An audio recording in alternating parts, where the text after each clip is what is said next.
You become a patient in our practice. Our experienced team supports you until your full recovery with education, compassion, and understanding.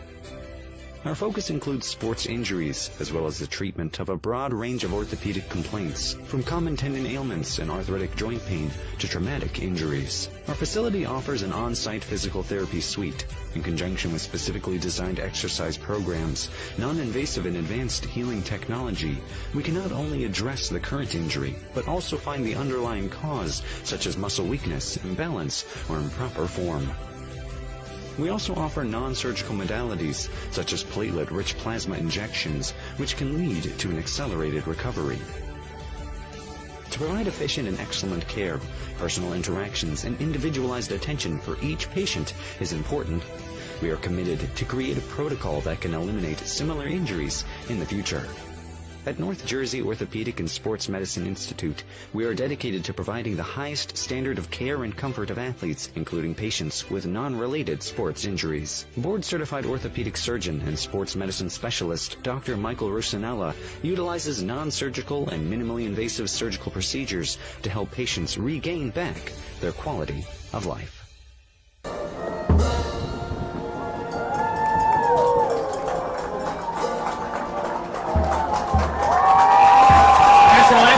Performed by the St. Peter's Prep Band under the direction of Steve Hasler.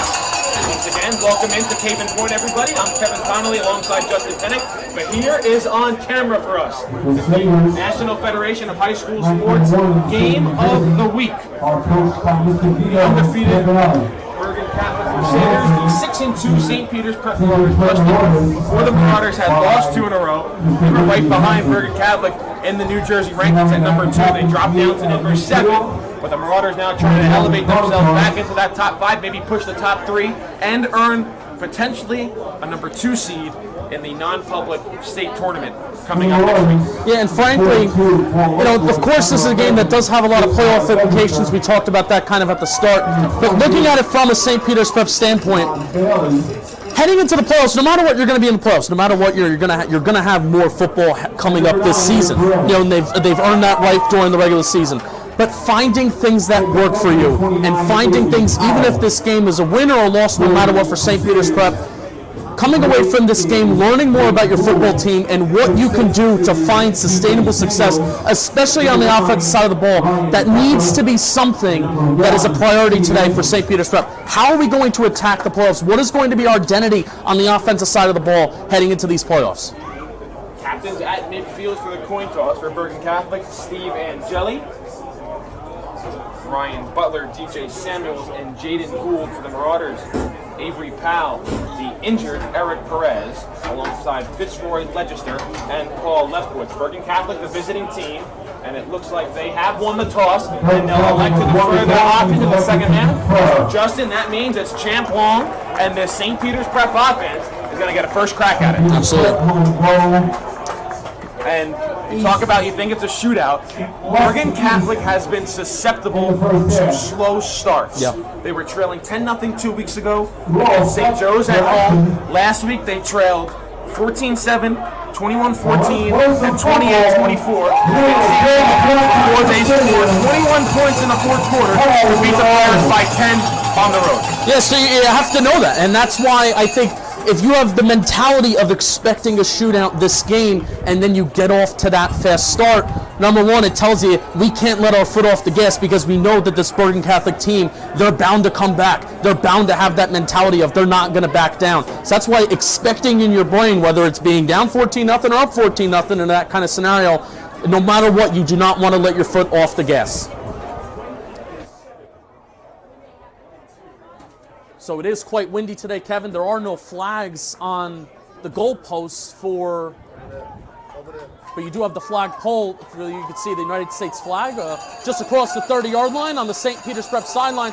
The wind may be a factor today in terms of how vertical can an offense go. St. Peter's Prep, Champ Long does like to throw the ball down the field, while Bergen Catholic is a little bit more conservative. Will the wind play a factor? No, Gerardo. We are underway. A free foul. The watch it sail into the end zone. And first and 10 from the 20-yard line for St. Peter's Prep. I think you saw the wind play a little impact there, Kevin. I mean, the wind is blowing towards Bergen Catholic's back right now, and that ball just sailed out of the end zone. So you're seeing, now St. Peter's Prep, they're taking over the ball with the wind going in their faces. Justin, as Champ Long and this Marauder offense take the field, let's get a look at the starting offense for St. Peter's Prep. Who are you looking for the Marauders today? Right now we got Paul Lefkowitz who's running onto the field first thing. They have a really good dynamic duo. We talked about it all season between Paul Lefkowitz and Sam Slade. Lefkowitz, I have a feeling that St. Peter's Prep may try to be a little bit more physical at the point of attack today, so you're going to establish Paul Lefkowitz early on. They give it right to Paul Lefkowitz. He turns the corner, and Lefkowitz is down for first down. It looks like he has enough to move the chains for St. Peter's Prep. Now, let's get a look at the starting defense for Bergen Catholic. Looking at senior Dominic Brogna, number 56, big boy in the interior. He has made a lot of disruptive plays this year in the pass game and the run game. He has a decent amount of tackles for loss for a defensive tackle. So how is Brogna and number 91 as well? Elijah Kinsler, how are these guys going to disrupt up the middle for this Bergen Catholic defense? I stand corrected. It was a 9-yard gain for Lefkowitz. It was second down and 1, but this time he has enough for a first down and a gain of 2. That's really big for St. Peter's Prep. Kevin, just the first drive of the game, getting one first down, staying on script, staying on schedule, not having a negative play your first 2 plays, and being effective on first down, Kevin, is really, really key because it set them up in a second and short scenario, and you can easily move the chains from there. Very energetic crowd, a lot of cowbells in the crowd today. This Marauder faithful trying to make a lot of noise to disrupt this Bergen Catholic side, trying to wreck their unbeaten season this far. Marauders keep it on the ground once again. It's Lefkowitz. He lowers his shoulder and he dives forward for 1, maybe 2. Lefkowitz on the carry. Tackle made by. So Sam Slade is going to rotate in. But Lefkowitz is going to stay on the field.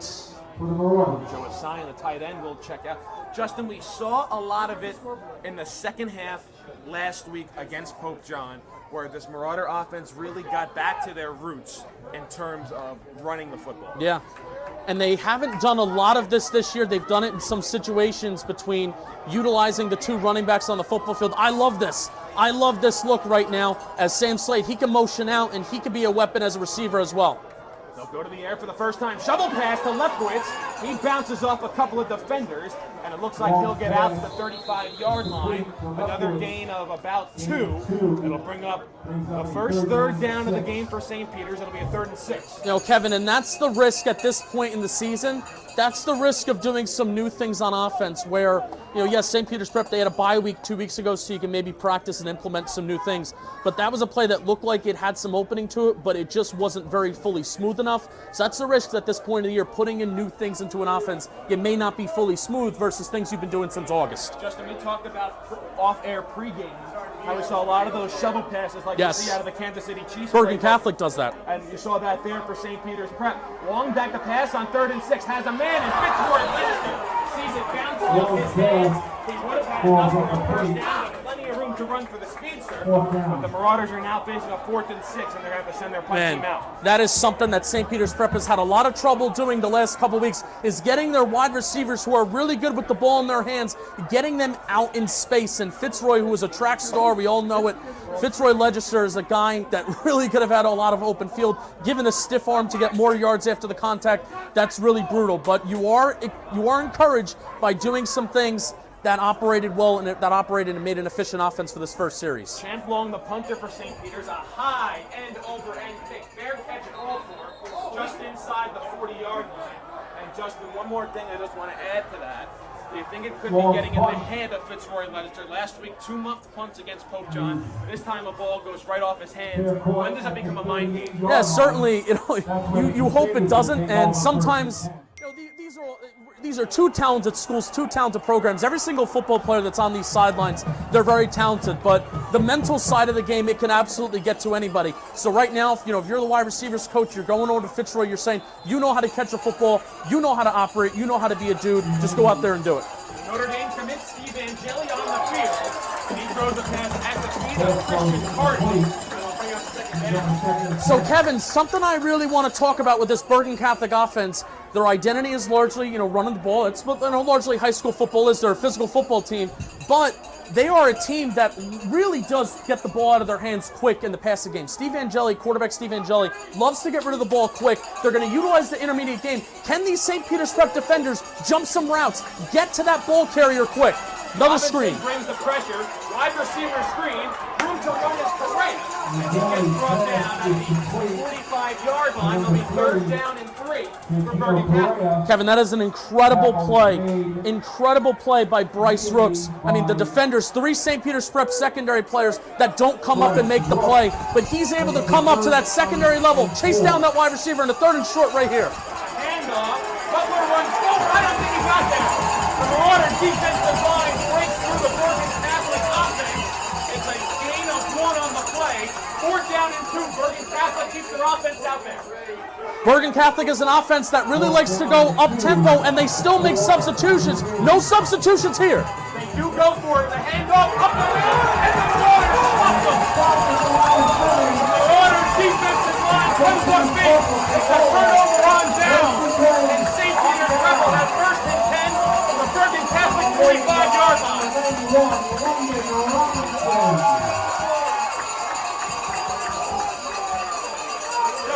Strengths of both these teams. The Bergen Catholic offensive line, the St. Peter's Prep defensive line. The Marauder D-line wins the first battle. They come up with a 3rd down stop and a 4th down stop here on Bergen Catholic's first drive, and they tried to go quick at the Crusaders. Yeah, and really the weakness of this St. Peter's Prep defense, I think, is when you go outside the tackles. You saw it on those screens. If you can get past those secondary players, that's why I called it a key to my game. If you can get past those secondary players, it's hard for the St. Peter's Prep defense to keep up sideline to sideline. But when you run it inside the tackles, it's tough to move the ball against them. So Champ Long and the offense back out there, and there's movement up front before the snap. It was going to be a handoff to Sam Slade.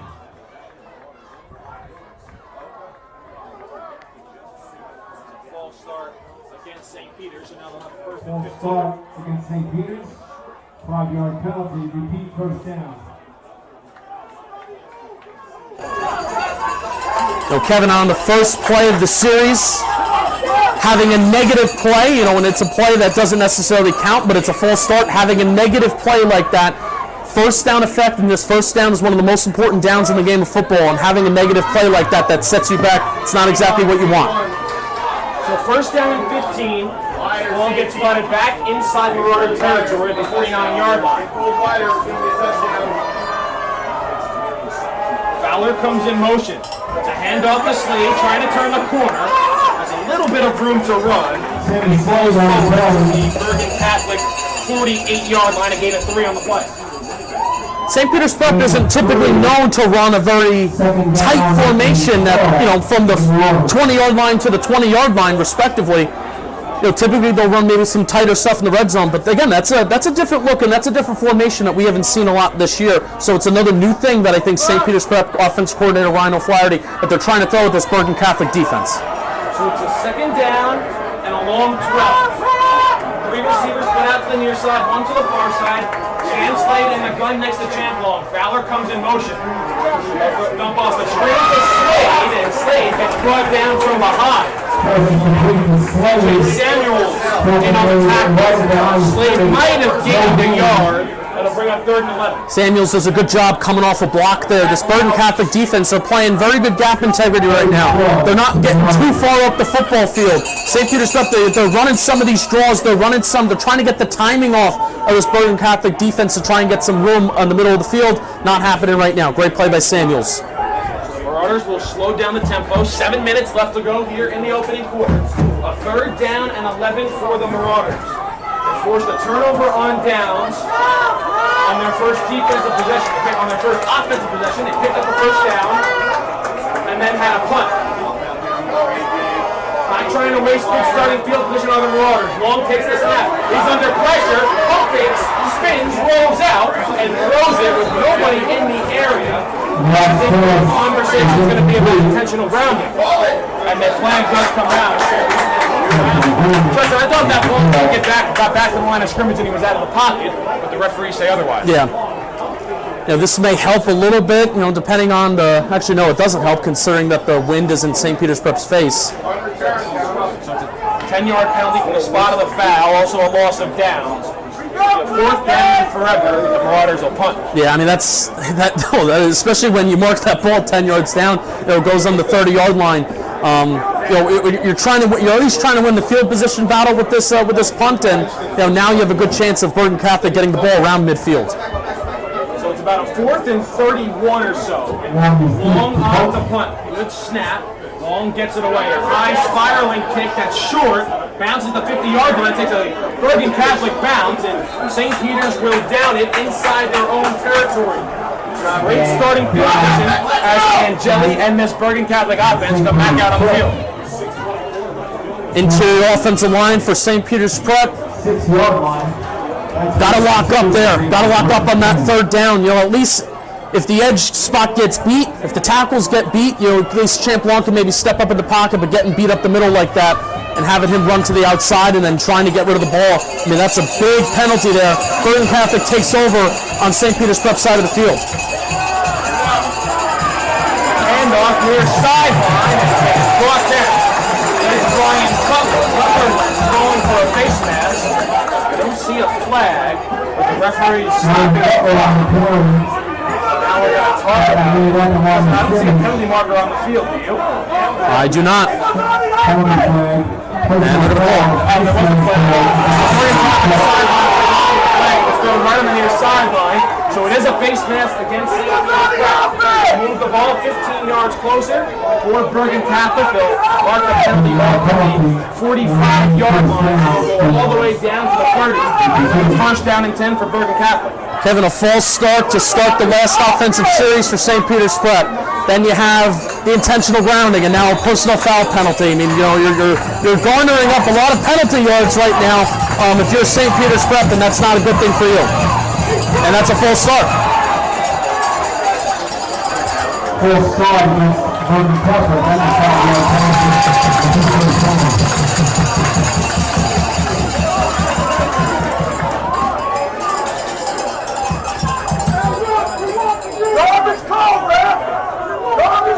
So after that false start, we're going to have first and 15. So it is a first down and 15 for Bergen Catholic back at the 35-yard line. So how is this Bergen Catholic offense going to operate? That is largely, it's a very efficient offense. Love to get rid of the ball out of your hands quick. St. Fleur in the backfield alongside Angeli. First at 15 to the 35. Angeli thought about running, thought about passing, now will run. And he'll scamper out of bounds. He might have gone back to the line of scrimmage. I think they'll give him a yard. Second and 14. Tell you what, the last two plays, even though the play previously was a personal foul penalty and it was a face mask, Lucas Jimenez, number 53, has done an awesome job as an interior defensive lineman, going sideline to sideline, forcing these Bergen Catholic ball carriers to go out, and they have no other space, not getting that sideline and not going upfield. That is a tremendous job by Lucas Jimenez, forcing plays to go outside, since Bergen Catholic can easily beat Prep that way. Hand off up the middle to St. Fleur. He gets brought down. He looked like he gained 2, maybe 3, but a third down and long coming for Bergen Catholic. So Kevin, this is something to keep an eye on, something that I really have seen from Bergen Catholic. Against Seton Hall, they run a lot of heavy personnel, 2 tight ends, 2 running backs in the same formation, same play. But against this St. Peter's Prep defense, the way that you beat them is by going sideline to sideline, going outside the tackles, whether that's through the passing game, kind of with those screens, or whether it's through the run game. You've seen Bergen Catholic go a lot of those wide receiver sets, and they've done it so far. Third and 11, and Joe the pass, sideline, incomplete. We're trying to find open spaces in on the coverage. Fourth down and 11, and now decision time for Vito Campanelli and this Bergen Catholic squad. Ball spotted down at the 32-yard line of St. Peter's Prep. A fourth down and 11 coming up for the Crusaders. So they're going for it back in their own territory on a 4th and 2. They didn't get it. The offense stays out on the field. So they go a little bit more heavy personnel, 12 personnel here. And whistles come in before the snap. St. Peter's Prep is going to burn a timeout. First timeout here of this first quarter. And that's the genius of, sorry to cut you off, Kevin, but that's really the genius of Bergen Catholic. They made a substitution very, very last minute, and it forced St. Peter's Prep's hand up. They didn't have the substitution. They didn't have the correct personnel out there, forced them to burn their first time out.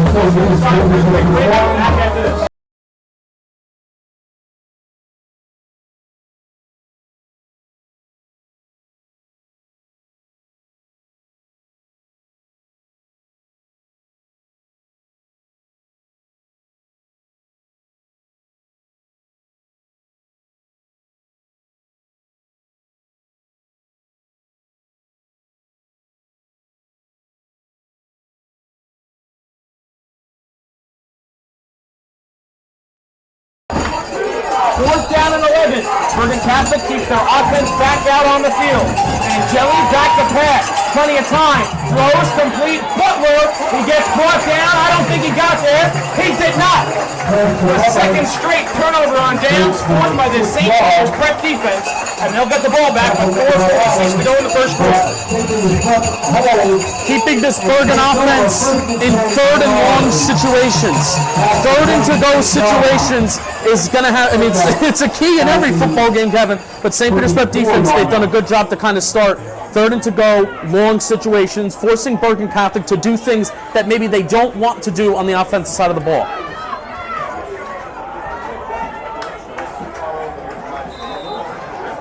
So Sam Slade out there to start this drive. Jack Long takes the snap, he gives it to Slade, he tries to run up the middle. Bergen Catholic tries to punch the ball out. A good job by Slade to hold on to it. He picks up 3 yards. About 4. Second down. A.J. Morris and Mercer on that tackle there. You know, when Bergen Catholic is making the choice and they're respecting the deep ball of St. Peter's Prep by having 2 deep safeties, that's a somewhat of a favorable box to run in. When you have those matchups, you got to do a better job of getting 4, 5, 6 yards consistently. That was a solid first down pick up there. We got to see it a little bit more. 4 wide out set, 3 to the far side, 1 to the near side. They'll get back to Slade, tries to turn the corner up the near sideline and gets spun out of bounds. In on the tackle was A.J. Morris, but another nice gain for Slade. It'll bring up a 3rd down and 2 for St. Peter's. So Paul Lefkowitz comes in. More of your physical, yards after contact, brutal running back there.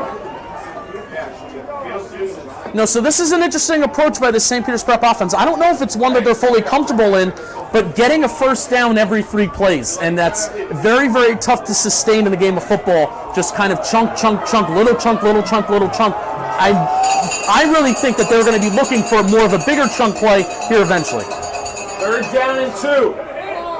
And penalty markers coming up. St. Peter's. Can't have that in your own stadium. Cannot have that in your own home stadium, Kevin. It's 2 false starts in the last 2 drives. You know, in a situation where you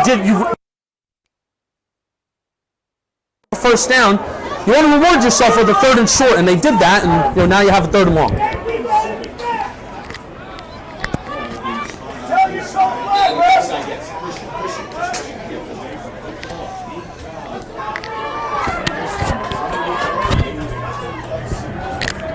So now it's a 3rd down and 7 for St. Peter's Prep after the false start. Slade comes in motion. Long, back to pass, pump fakes, has plenty of time, looking to scramble, and Long will go down. It'll be a sack on the play, a loss of 2 yards, and the punt team's going to have to come out again for the Marauders. Well, Kevin, I think Bergen Catholic's just playing man on the back end.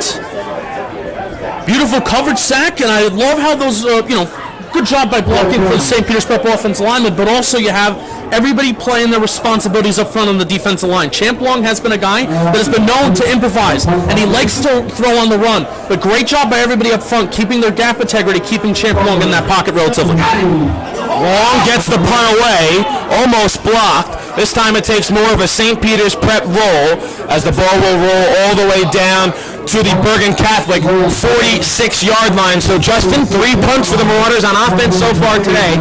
And Bergen Catholic, again, with great starting field position. Yeah, 2 drives in a row where they're starting near midfield. And since Bergen Catholic is obviously the favorite in this one, they are more of the favorite team, and they're the team that has a lot more momentum on their side. Them winning the field position battle, at least to start, is a significant thing. So you're seeing this first play. Bergen Catholic's going to be running 12 personnel. And Jelly will turn around and hand off to Butler, who tries to turn the corner. And he goes out of bounds right around midfield. It'll be a gain of 4 on the play with 3 minutes left to go here in the first quarter.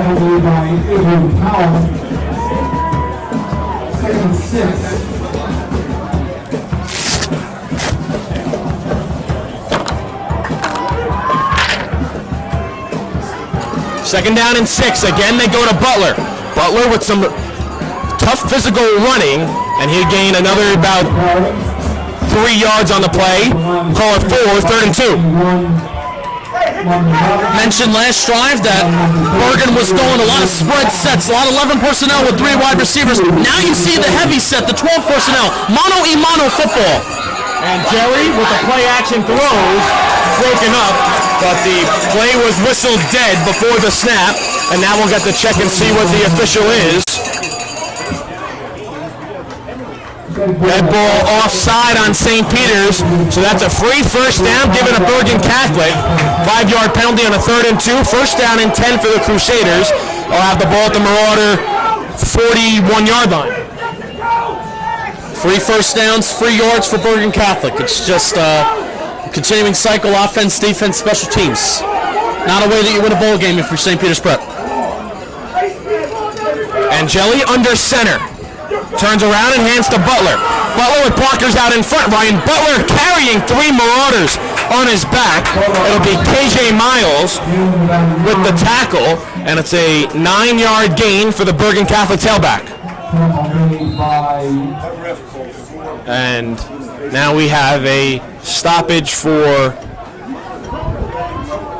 I think the referees thought Butler was hurt. He was just tying his shoe, so he'll have to come out for a play.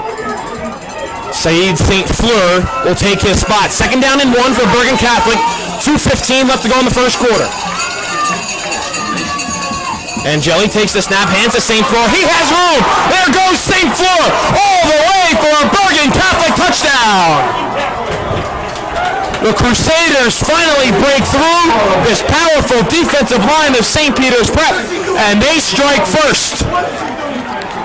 Kevin, they had 2 kind of tight, I don't even know if there was a wide receiver that was tight towards the formation. I don't even know if it was 12 personnel, 1 wide receiver on the field, I have no clue. But they had a very tight formation going towards the left side of the line of scrimmage, running it to the right side of the field where there's nobody past that secondary level. And, that's a key to the game that I talked about. I think this Bergen Catholic offensive line, they're probably going to take care of more often than not the St. Peter's Prep defensive line. But how can the guys in the secondary level make plays in the secondary and these linebackers, including their explosive play touchdown? Bergen Catholic has the lead.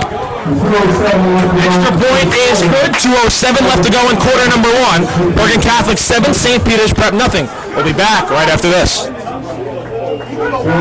Are you interested in pursuing a career in sports marketing or creating impactful sports content? You can get experience in high school by being a part of the RISE program powered by Ortho Carolina. It will give you a head start on an exciting career. The RISE program exposes students to industry professionals and gives them real-world experience by creating content and marketing the teams at their own high school. To find out how you can be a part of RISE, email us at contact@readinessandsportseducation.org.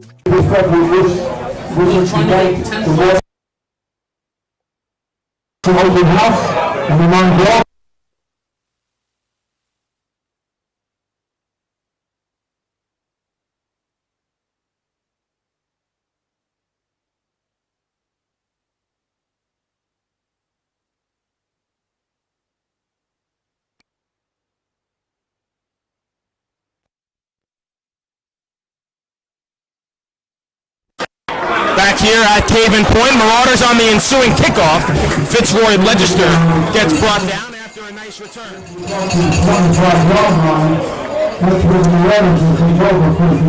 So the approach for St. Peter's Prep so far is how can we get a first down every 3 plays? And I know that's not what they want their offensive philosophy to be. They want to be a little bit more of an explosive play offense. They're finding some things that work. Obviously on that first series, you had a drop by Fitzroy Legislature that could have been a big gain with a lot of yards after the catch. Penalty, first play of the last drive where it sets you back 5 yards on first down. Still finding a way for what is going to work for the St. Peter's Prep offense without us shooting ourselves in the foot. Long takes the snap, delayed handoff to Lefkowitz. He runs forward, and he might have gained a yard on the play. Justin, St. Peter's Prep seems to be getting close to that big play or close to that first down they need to keep the drive alive, but then they shoot themselves in the foot with a couple of penalties and a drop, and it all goes south. Yeah, absolutely, Kev.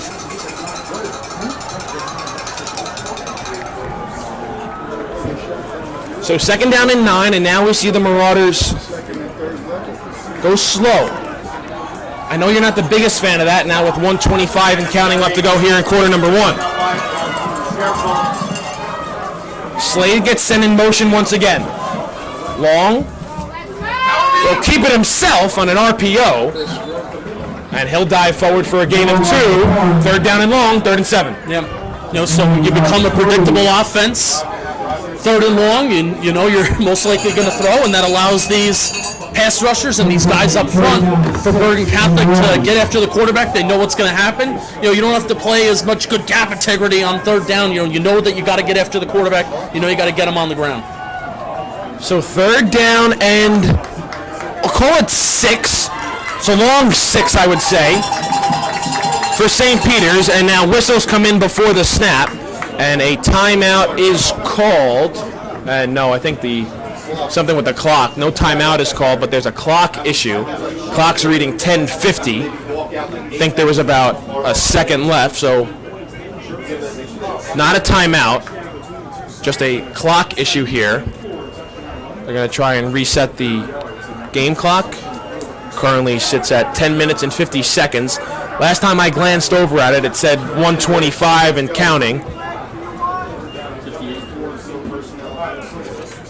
That's what it was stuck on.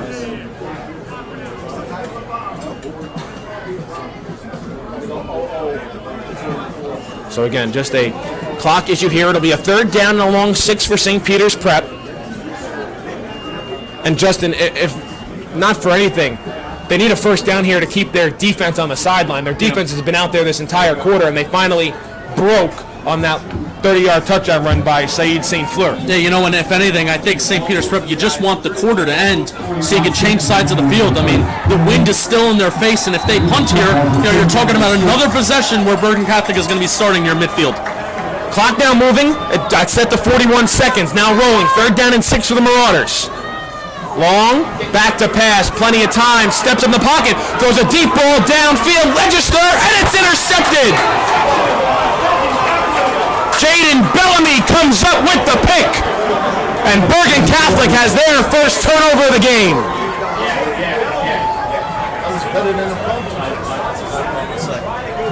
Kevin, you hate the interception, I guess, but in a way, that's better than a punt. Bellamy goes down at the 29-yard line. There's 23 seconds left to go in the first quarter. And Justin, that is a good point. This is the worst starting field position for Bergen Catholic in this game. Yeah. On 3rd and long, and this is just a philosophical football thing, right? 3rd and long, I don't mind my quarterback going long. I don't mind them throwing it deep, giving your wide receiver a chance. So, same defense, you got to clamp down here. And Jelly with the play action. Drops back the pass. Plenty of time. Now he steps in the pocket. And Jelly will run. And he'll slide down just outside the 30-yard line. And that will take us to the end of the first quarter. It was a 3-yard scamper by Steve Angeli. And Justin, we saw him get dinged up a bit in that Seton Hall game last week. He came back in return. But obviously, they're a little bit content. They don't want him to take any big hits. So that'll do it for the end of quarter number 1. Bergen Catholic 7, St. Peter's Prep nothing. We'll be back right after this. Want to learn how to be a talk show host? Want to be a great play-by-play announcer? That's good! You always have to be prepared for something to happen. Thank you, Gary. Sure, thank you, Matthew. Good evening, everybody. Today is Super Bowl 54. the Kansas City Chiefs versus the San Francisco 49ers. But sometimes there's a lot of pressure, there's a lot going on, there's a lot on your mind. Arizona is a tough out right now. I think the Chiefs come out of it. He speaks beautifully. To speak in front of people, learning how to have a conversation, learning to ask questions. These are skills that will help you in whatever you do in your life.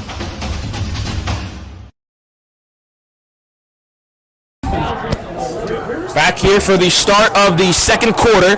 Bergen Catholic with a 7-0 lead over St. Peter's Prep. The latest big play comes by Jaden Bellamy. A beautiful interception on a deep ball for Fitzroy Legister. Steve Angeli ran for 3 yards on that first down play. And now Justin, the Bergen Catholic offense, now they're going into the wind. St. Peter's Prep with the wind in their favor. Obviously, it played a big role in the kicking game we saw in that first half. We'll see what happens here in the second quarter. Bergen Catholic probably isn't going to feel the effects of going into the wind versus St. Peter's Prep because they're an offense that is designed to get the ball to the hands quick and the running game. Butler on the carry, and he gets stopped after a gain of 1. So 3rd and 6 upcoming for the Crusaders, who have a perfect 8-0 record trying to enter the postseason undefeated. I think they already have that number 1 seed locked up. Postseason brackets are announced at some point tomorrow. St. Peter's Prep, what we are envisioning with a win here today, they could be the number 2 seed in the non-public Group A bracket. Seemed like they had that seed all but locked up before 2 mid-season losses on the road to Don Bosco and St. Joe's, and now some confusion for the Crusaders. They're going to burn their first time out of this first half. 11:20 left to go before halftime. A 3rd down and 6 upcoming for Bergen Catholic when we come back here on D1 Media Pro. Right up the middle, barreling towards the goal line. Baldwin is in for a Vance touchdown. Right down the middle, man. This guy, and he keep going, and the ball's loose. And they hop back on it. That's a touchdown. Short punt, bounds at the 35. Fielded at the 40 by Quick. Out to the corner. He's got blockers and a lot of green grass in front of him.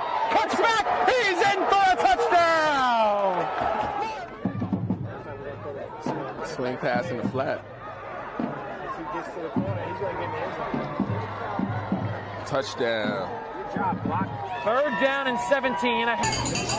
Welcome back here to Cave and Point. Bergen Catholic with their first timeout. Both teams with 2 timeouts remaining in the final 11 minutes and 20 seconds of this third quarter. Steve Angeli, the Notre Dame commit, dumps a screen pass off to the tight end, and it's snuffed out by the Marauders.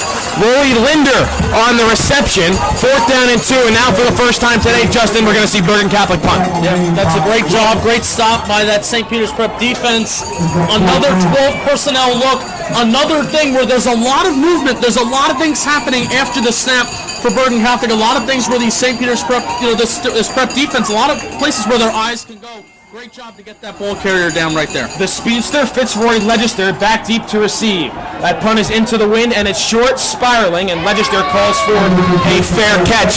Legister, remember, he had 2 muff punt returns last week against Pope John. He got pulled from his punt returning duties in that second half, but he's back out there to start today's game. Yeah.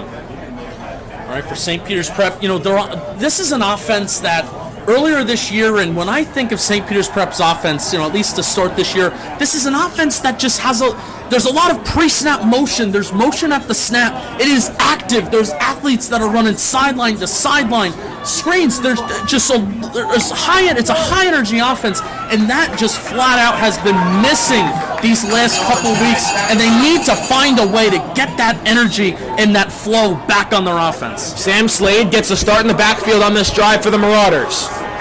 They'll give it to him. Slade trying to find a crease to the line of scrimmage, and he gets tripped up after a gain of 2. And it looks like we have an injured player down on the field. I think it's a Marauder all the way back at midfield. Can't tell who that is. The helmet just got thrown. That is number 72. That's Andre Oben. That would be a huge loss for St. Peter's Prep as he gingerly walks off the far side at midfield. No, that is not good. He looks like he's in a fair amount of pain, too. In a game where St. Peter's Prep is having trouble running the ball, you're losing, arguably your best offensive lineman. Very talented offensive lineman, too. That hurts. So we'll keep an eye if he returns to the game, but he was helped off the field with the trainers, looking at him now on the far side. Tough guy to miss on that sideline, but it looks like he's going to take a seat on the bench and get checked out by the St. Peter's Prep athletic training staff. Clock is now moving, 10:15 left to go in the second quarter. It was a 3-yard carry by Sam Slade, 2nd down and 7 for St. Peter's Prep.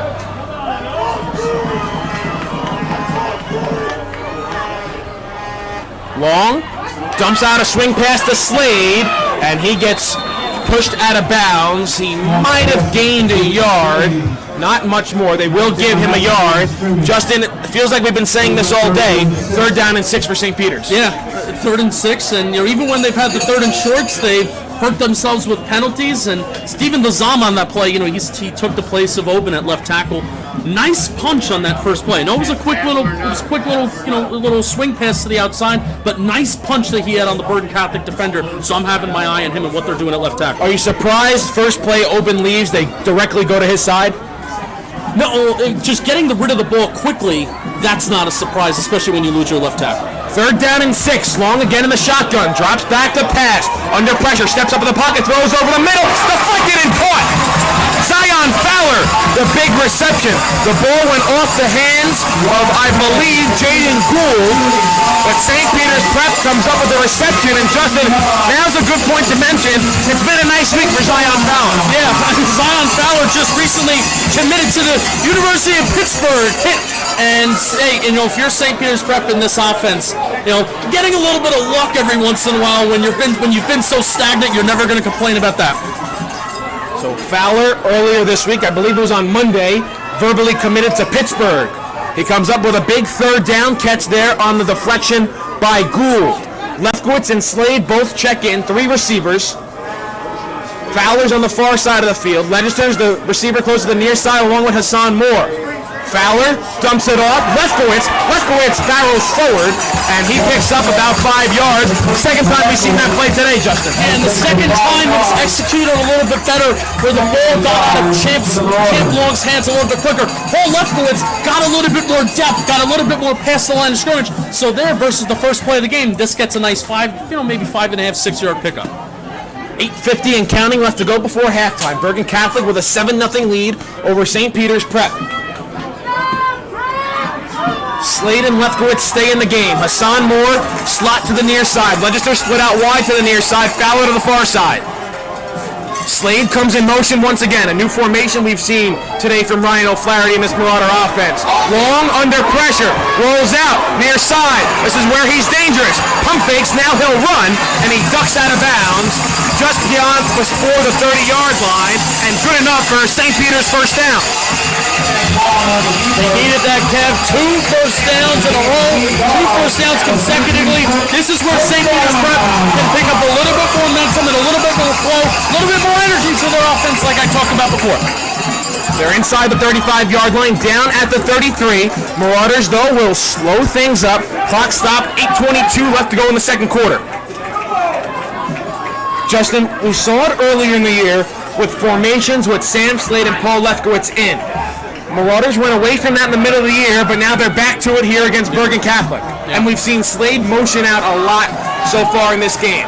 He motions out once again. He'll go to the far side where Fowler and Moore are. Legister on the near side. It's a handoff to Lefkowitz. Lefkowitz just tries to lower his shoulder, and he picks up about a yard. Great run stop. Number 90, Sadir Mitchell. Big boy, big man. I can tell you what, these are 2 teams that have some really, really big guys on this football field. Mitchell's listed at 330 pounds, and I certainly say that's pretty accurate. 6'6", 330. Did Bergen Catholic list him before the start of this season? Big number 90 in the middle for the Crusaders. 2nd down and 9, St. Peter's Prep. Under 8 minutes left to go before halftime. New formation. Slade on the right of Long, Lefkowitz behind them. RPO, draw to Lefkowitz. Again, he lowers his shoulder, and he gets out just shy of the 30-yard line, down to 31. 3rd down and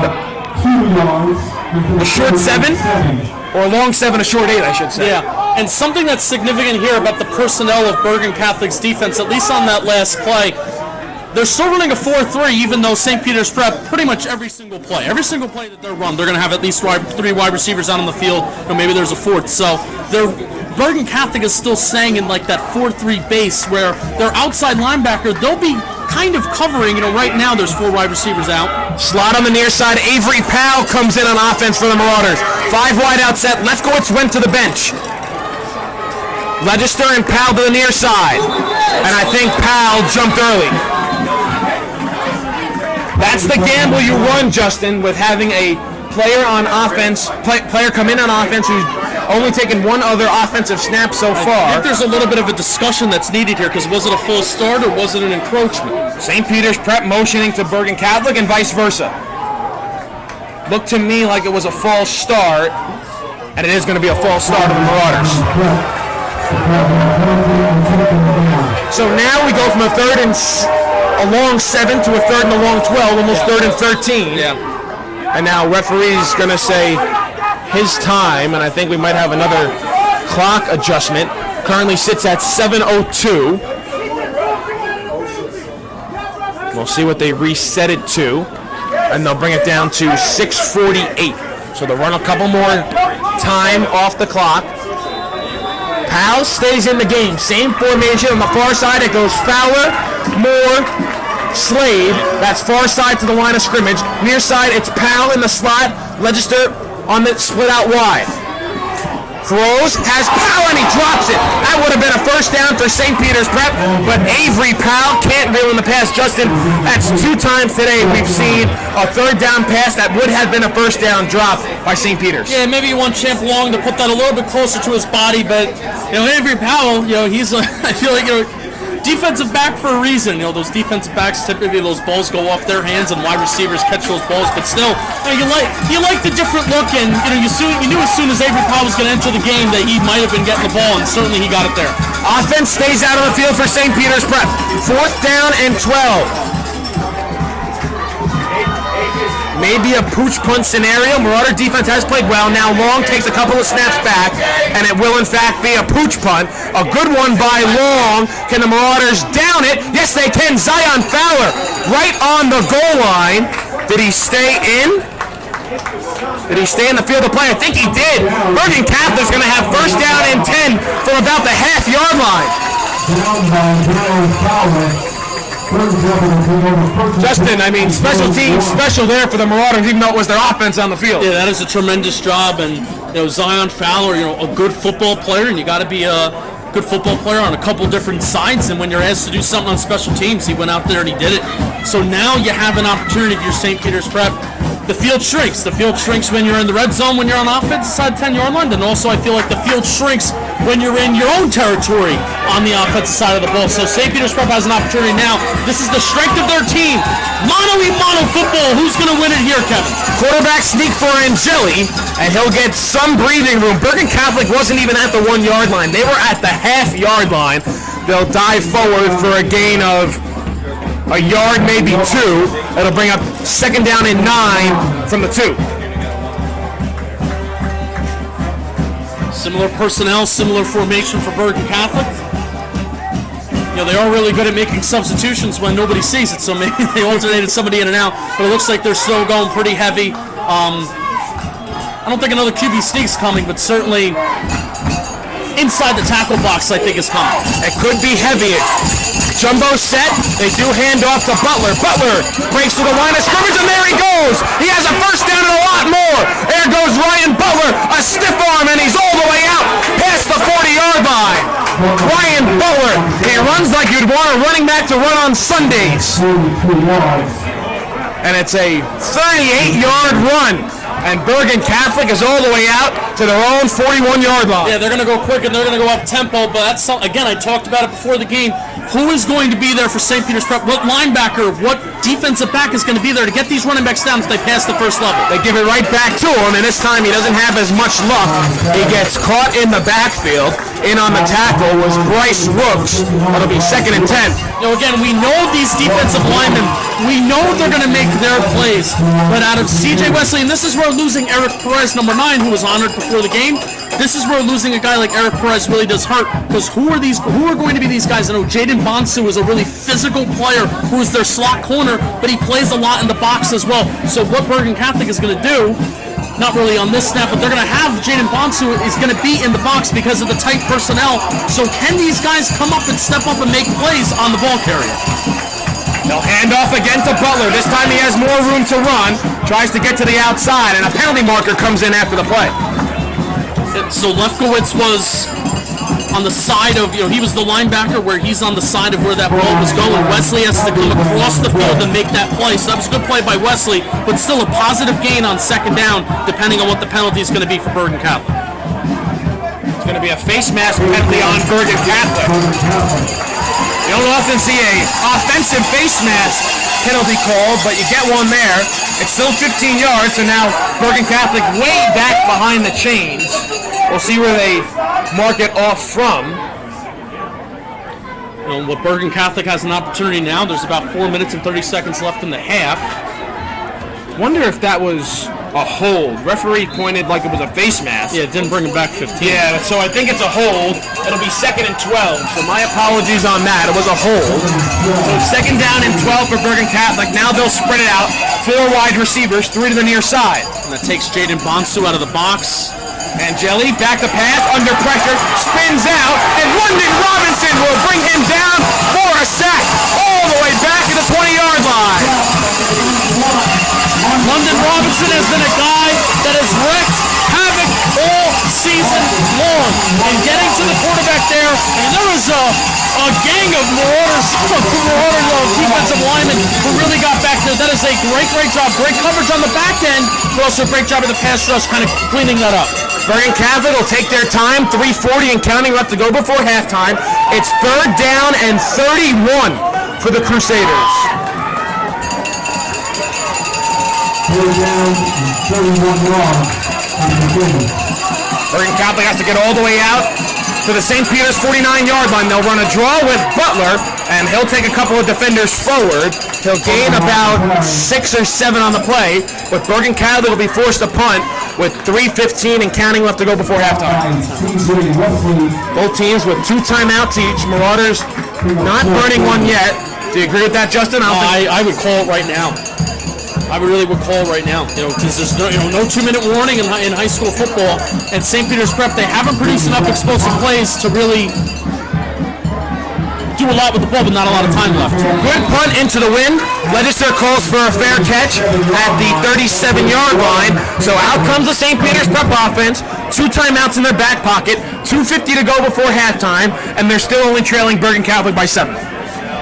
They're in a spot which they want to be in, not losing by too much, and I still feel like the emotions aren't too high right now on that St. Peter's Prep sideline. This is obviously a game that can change on one simple play. And now, Kevin, I feel like you're in a situation, Kevin, where now it's almost like you almost have to throw the ball. You almost have to kind of get this tempo up and going. So I think this could be a good thing for this offense. And you want to know more good thing for this offense?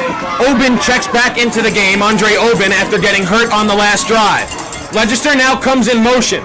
They'll hand off to Slade. Slade turns the corner. Sam Slade with room. Bounces it outside. Still on his feet and gets brought down just shy of the 35-yard line. Explosive plays, what they're able to do. It flips the game script. It flips the game schedule. And now St. Peter's Prep, they can get their plays going. It's like, we're approaching the red zone. What plays are we going to call now that we're approaching the red zone? We're on the opposite side of the 50-yard line. That's a big spark. That's what they need. Slade gets marked down at the 36-yard line. 1st down and 10. 2:20 and counting to go. Justin, one thing that popped into my mind when I saw Fitzroy Legislature come in motion like he was getting a jet sweep, would you want to get him the ball in space? Yes, especially if you're going to have trouble getting the ball to your wide receivers in space, getting somebody who is as physical and fast as him in space, that's not a bad option. And again, I love this pre-snap movement. That time it was Hassan Moore. Long under pressure. He's got to get rid of it. Has Slade. And he stays on his feet. What a play by Sam Slade. Picks up a block. And he gets brought down right outside the 15-yard line. What an effort by Sam Slade, the senior, to pick up another Marauder 1st down. 2 plays, 2 explosive plays, Kevin. Both coming from Sam Slade. Yes, absolutely. He's your best offensive player for a reason.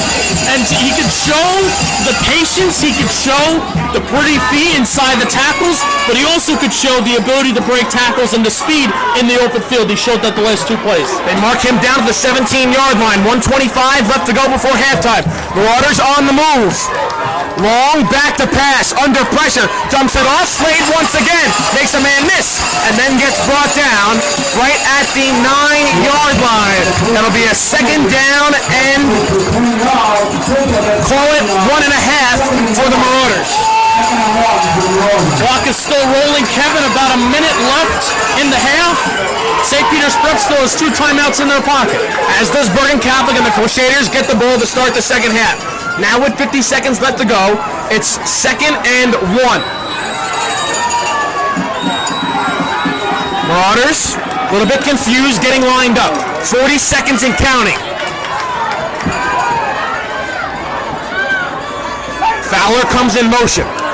Long takes the snap. Fade, Legister, incomplete. Marauders wanting a penalty marker, but Justin, it looked like a push and a shove both ways. Yeah. Uncatchable ball. Bergen Catholic kind of tripped. I would have liked to see a call there, Kevin. I feel like they call that more often than not.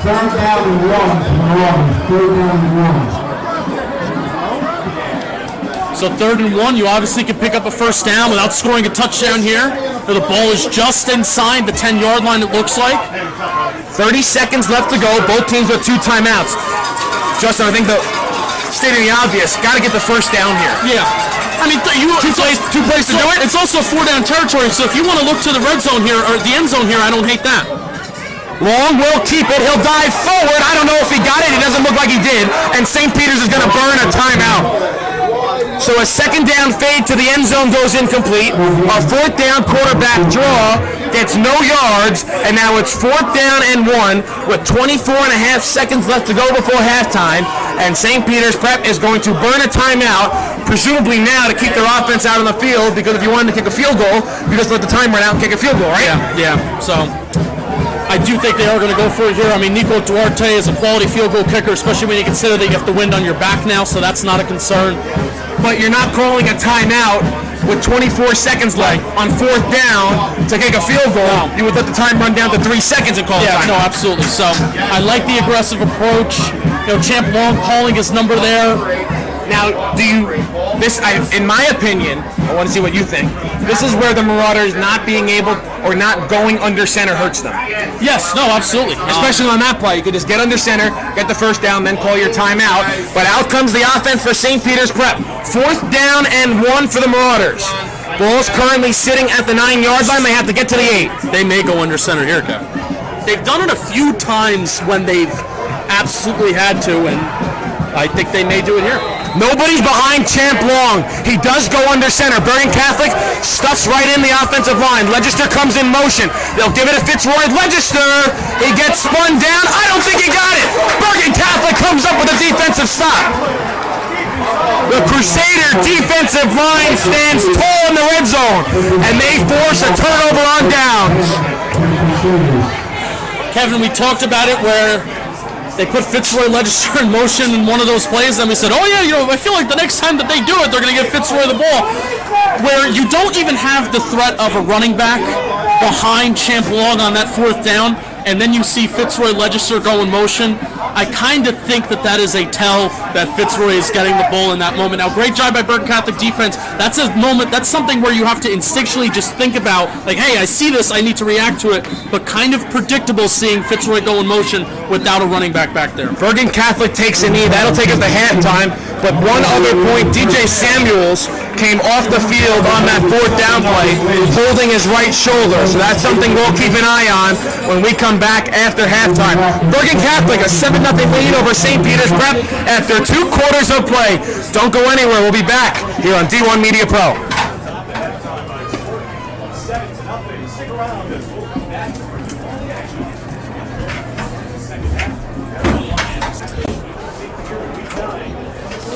He's going to take it himself for a championship. A double play wins it the great. Turn it to the end zone. What a catch. Micaiah's on touchdown. Into the layup. Go.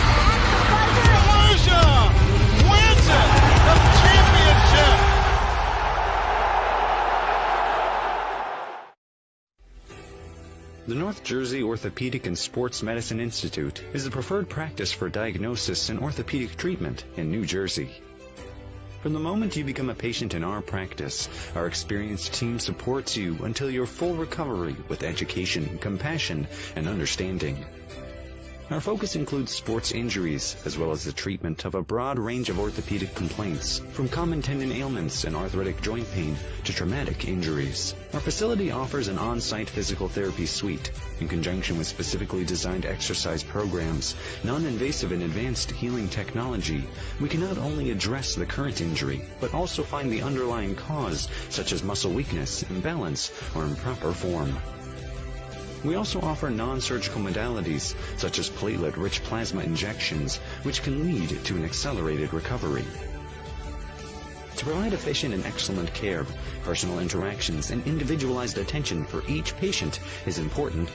We are committed to create a protocol that can eliminate similar injuries in the future.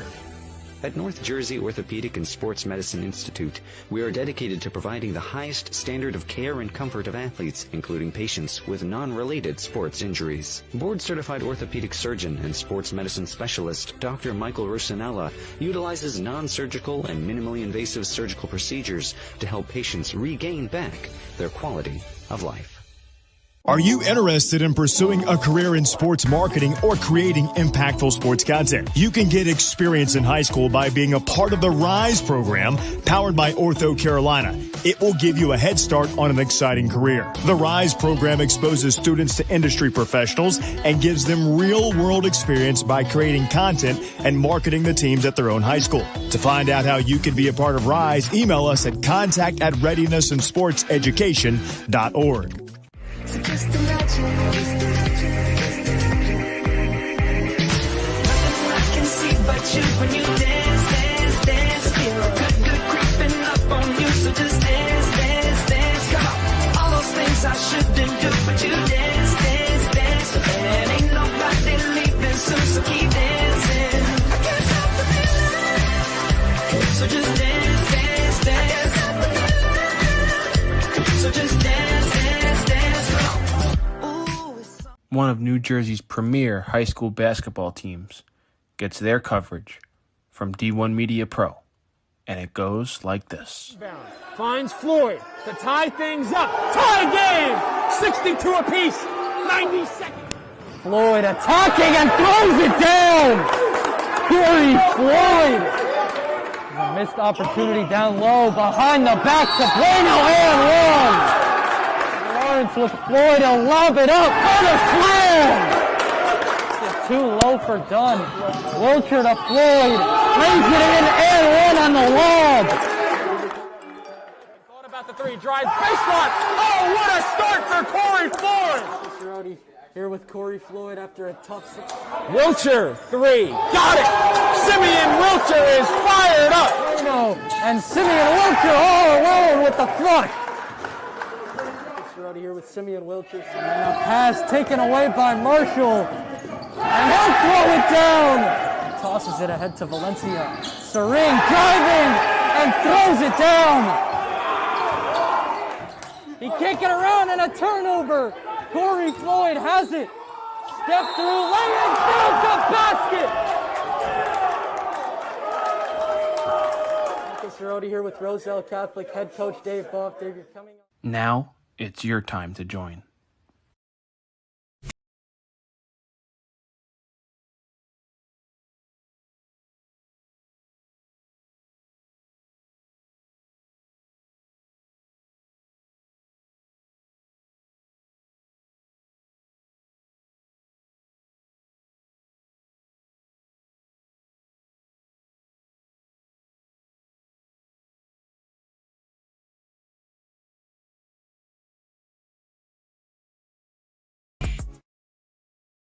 Want to learn how to be a talk show host? Want to be a great play-by-play announcer? That's good! You always have to be prepared for something to happen. Thank you, Gary. Sure, thank you, Matthew. Good evening, everybody. Today is Super Bowl 54. The Kansas City Chiefs versus the San Francisco 49ers. But sometimes there's a lot of pressure. There's a lot going on. There's a lot on your mind. Arizona is a tough out right now. I think the Chiefs come out of it. He speaks beautifully. To speak in front of people, learning how to have a conversation, learning to ask questions. These are skills that will help you in whatever you do in your life.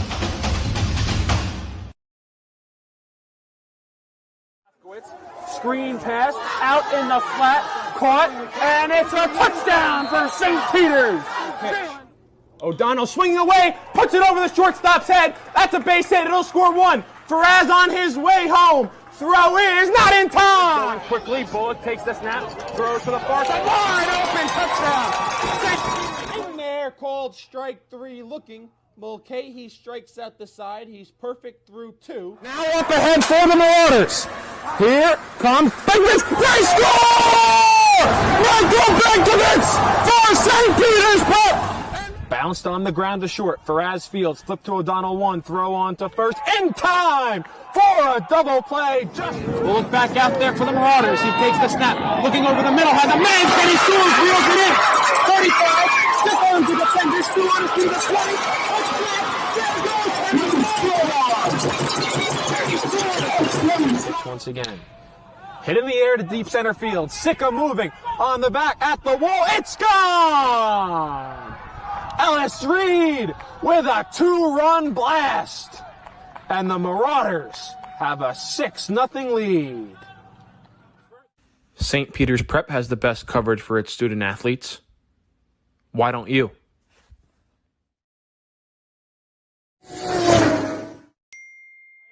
Barreling towards the goal line. Baldwin is in for a Vance touchdown. Right down the middle, man.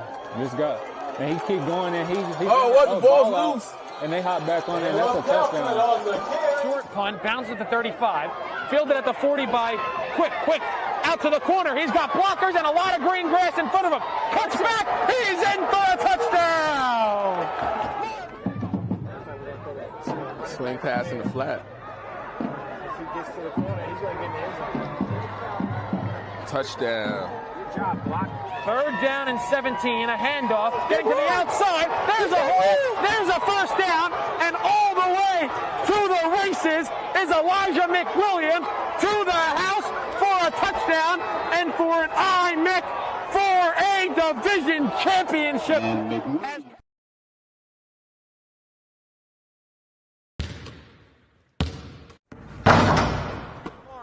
Over to Floyd, he's open, thought about the 3, drives baseline. Oh, what a start for Corey Floyd! Free throw line, tries to dump a pass off, gets intercepted. Freeman all the way to the hole. Oh, what a block by Moore! Left to play in the 4th quarter. Cromartie, 3, got it! Davis probes in the corner, 3-pointer, up and down, Brown again! His 2nd straight 3. Roselle Catholic in a hurry. Wilcher, back to Bueno. He's going to try and tie it. And he does! Oh, big shots all around! He can't get around, and a turnover. Corey Floyd has it. Step through, lay it, build the basket!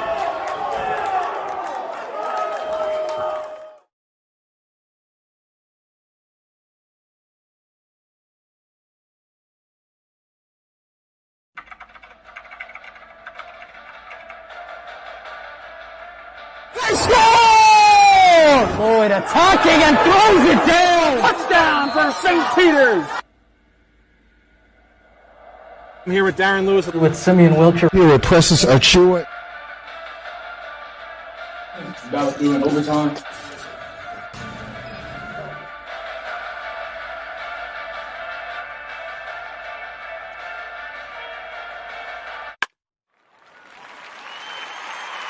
It's his responsibility as Maldonado cranks one into deep left field. You can forget about that. Chris Maldonado with home run number 2 today. He's got as this one is ripped into left field. A bat flip and a homer for Tyler. Pitch is hit in the air, left field, going over Fiore. He's back at the track, at the wall. It's gone. A leadoff home run for St. Joseph's Regional. Ellis Garcia gets things started for the Green Knights. Here in the payoff pitch is hit in the air, deep right center field. That ball is high, it is far, and it is gone! A grand slam for Matthew Monteleone. And it kicks and fires. That pitch is hit in the air. Deep right field. Get out of town. Michael, you laid it up. And Marcus Johnson smacked it out of the yard. A leadoff bomb from the Cougars center fielder. Play the 1-2. Hit in the air. Deep left field. That ball is high. It is far. It is long gone off the house. Makai Moore with a go-ahead 2-run shot way out of here at Miller. Pitch is a breaking ball, cut on and missed. Hard strikes out the side of the third. We head to the home half. But the first pitch to Hollander is belted in the air. Deep left field. That ball is high. It is far, and it is gone. Matthew Hollander wastes no time getting Milburn on the board here in the first inning.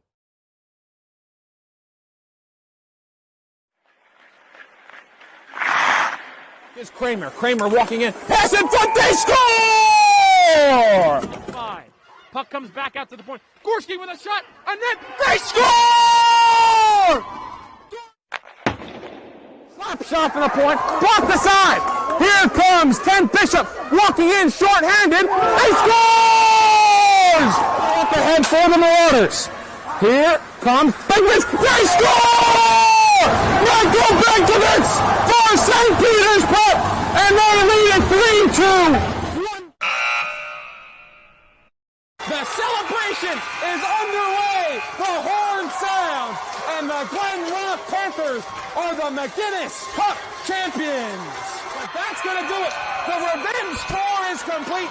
The Don Bosco Prep Ironmen are the Gordon Cup Conference champions. Do you want your school to be covered by the #1 live stream service in the state of New Jersey so the entire country can see moments like this? We play once again. Free kick coming for the Mountaineers. Short shot on goal. On post and West Orange lets the goal, and they win. They take down the #2 ranked Seton Hall Pirates. Bullock takes the snap. He's going to take it himself. Barreling towards the goal line, and he's in. George Bullock from 3 yards out, and the Marauders lead it 20-7. Or be a witness to championships like these? Montclair are state sectional champions. They defeat Livingston 4-1, and the Mounties sweep the boys and girls brackets in back-to-back wins over the Lancers. 3-2. There goes the runners. Swing on and miss. Strike 3. That does it. The Cranford Cougars are the Last Dance World Series champions. Or have exclusive interviews with players and coaches. Maroon and Silver Star pitcher Teague Mulcahy. I'm here with Cranford star Ryan Jaros. With the Bergen Crusaders star of the game, Luis De La Cruz. Here with West Orange head coach Doug Nevins. And all right, now here with star goalkeeper Nikolai Matthews of this West Orange Mountaineer team. Nikolai. We're with Claire Manning after Montclair picks up a 4-1 win over Livingston. I'm here with Molly Brumback, the goalkeeper. Molly, what was today like? Here with West Orange girls varsity coach Sean DeVore. Then join the D1 Media Pro team, New Jersey's #1 live streaming service.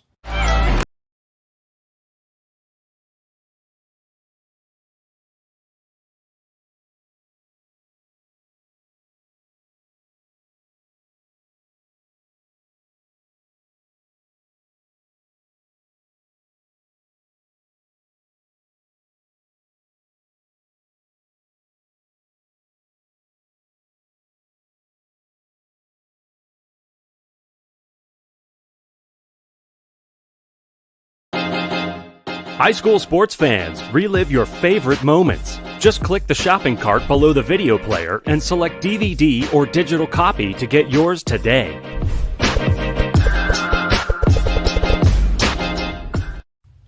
When one of the top public high school athletic programs in the state of New Jersey uses the #1 live stream in the nation. Flip to Carson. He went the 90 yards on the kickoff return. He's trying to finish it off with a touchdown, and he does! Devon Carson. Ball court. Passed on over to Capstraw. Capstraw will dive in past 2 players, and she's able to load up and score. That is the 1,000-point club type of play right there. You can't ask for better than that one. Pass across. Stick down by Murphy. Send a shot and deflected. They score! 2 now. We're at the 2:30 marker left in the game. Immaculate go quickly, but it has just costed them a good play there to stay on the West Orange side. Diving in quickly is Capstraw, and she herself is leading West Orange to a comeback. 5 on it along the far corner, tries to send it in towards goal. Has a man! What a pass! What a goal! Emma Mitchell to Gianna Festino. Short shot on goal. On post. West Orange! That's the goal! And they win! They take down the number 2 ranked Seton Hall Pirates! What a thrilling game! So a free kick for West Orange. She sends it towards the net.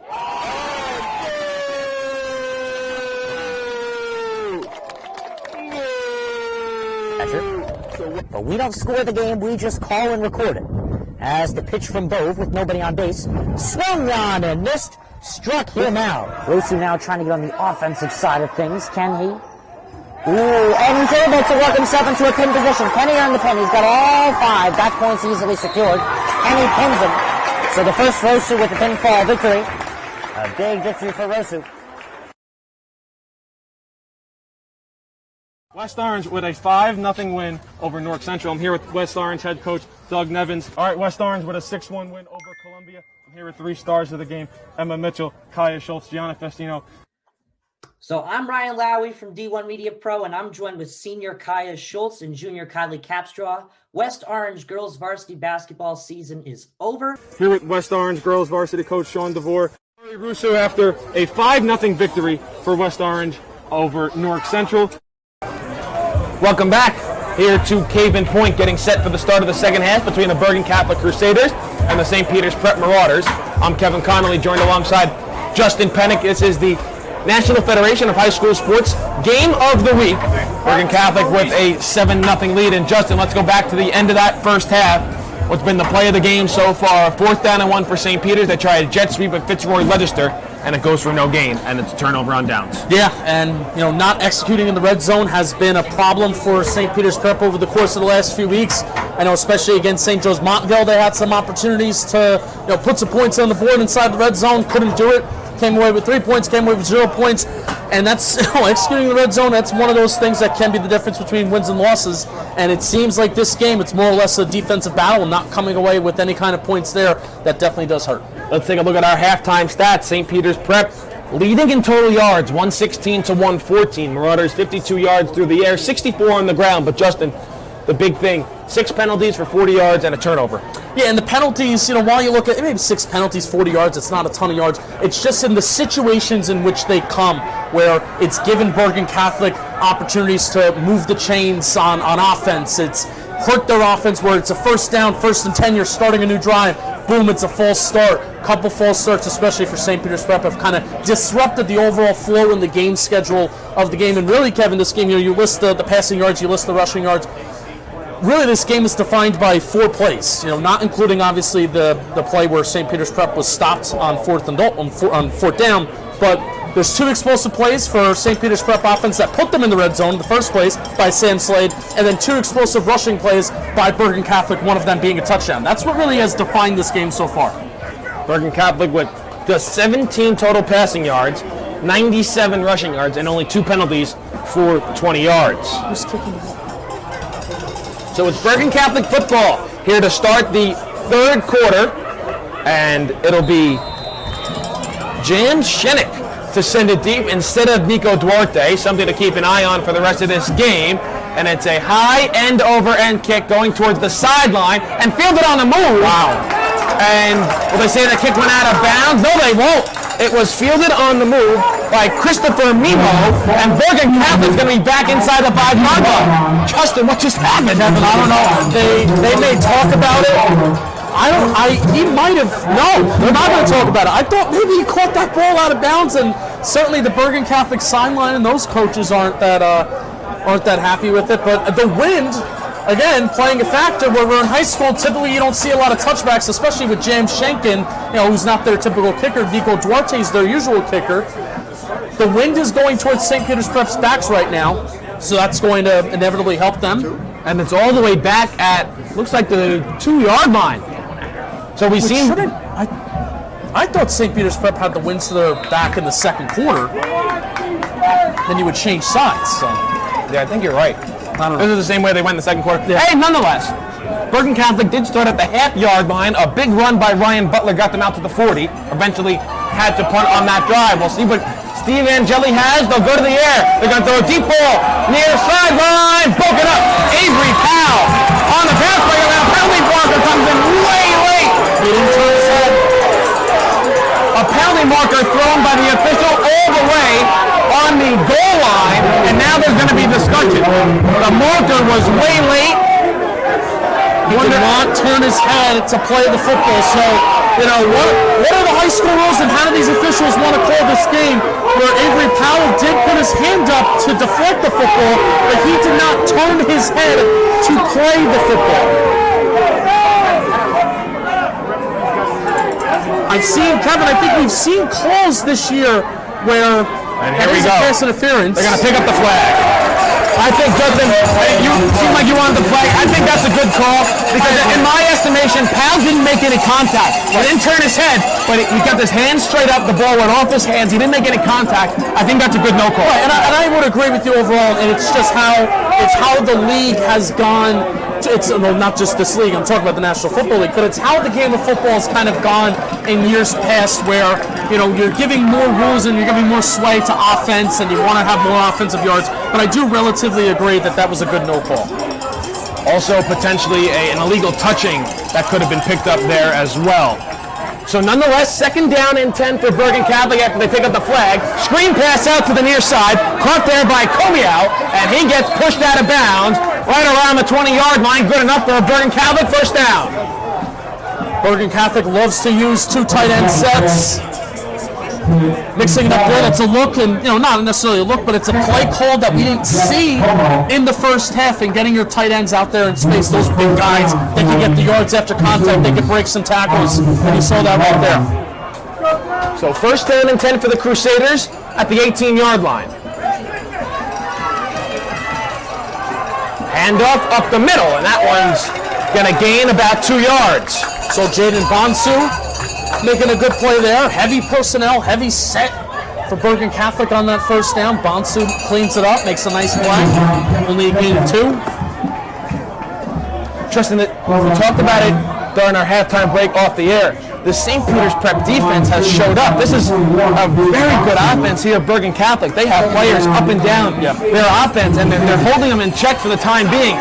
This time it's a handoff to St. Fleur, and he gets brought down after a gain of 1. So here we go, 3rd down and long for Bergen Catholic. And Logan Barnes makes a really good play there, number 33. But again, Jimenez, number 53, they're running to his side a lot, and they're running outside the tackles. He's doing a great job of holding his guys and playing his gap.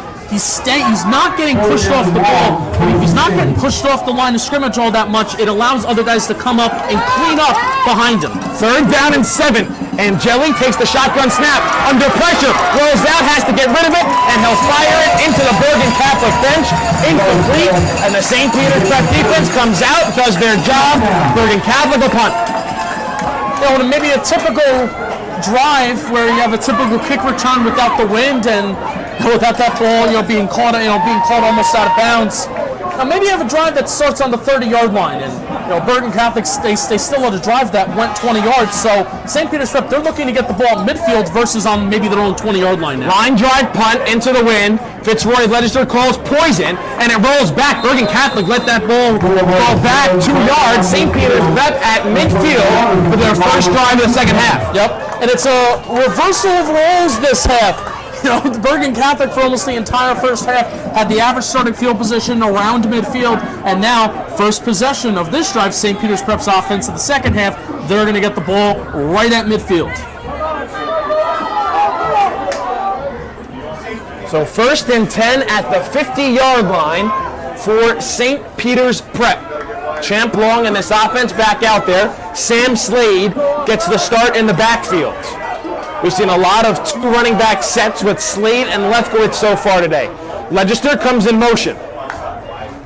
The handoff to Slade, patiently running, and he gets brought down right at the line of scrimmage. Sadir Mitchell in on the stop. Justin, one of your players to watch on this Bergen Catholic defense, makes a stop here in the second half. Yeah, he's a big boy, clogging up holes up the middle.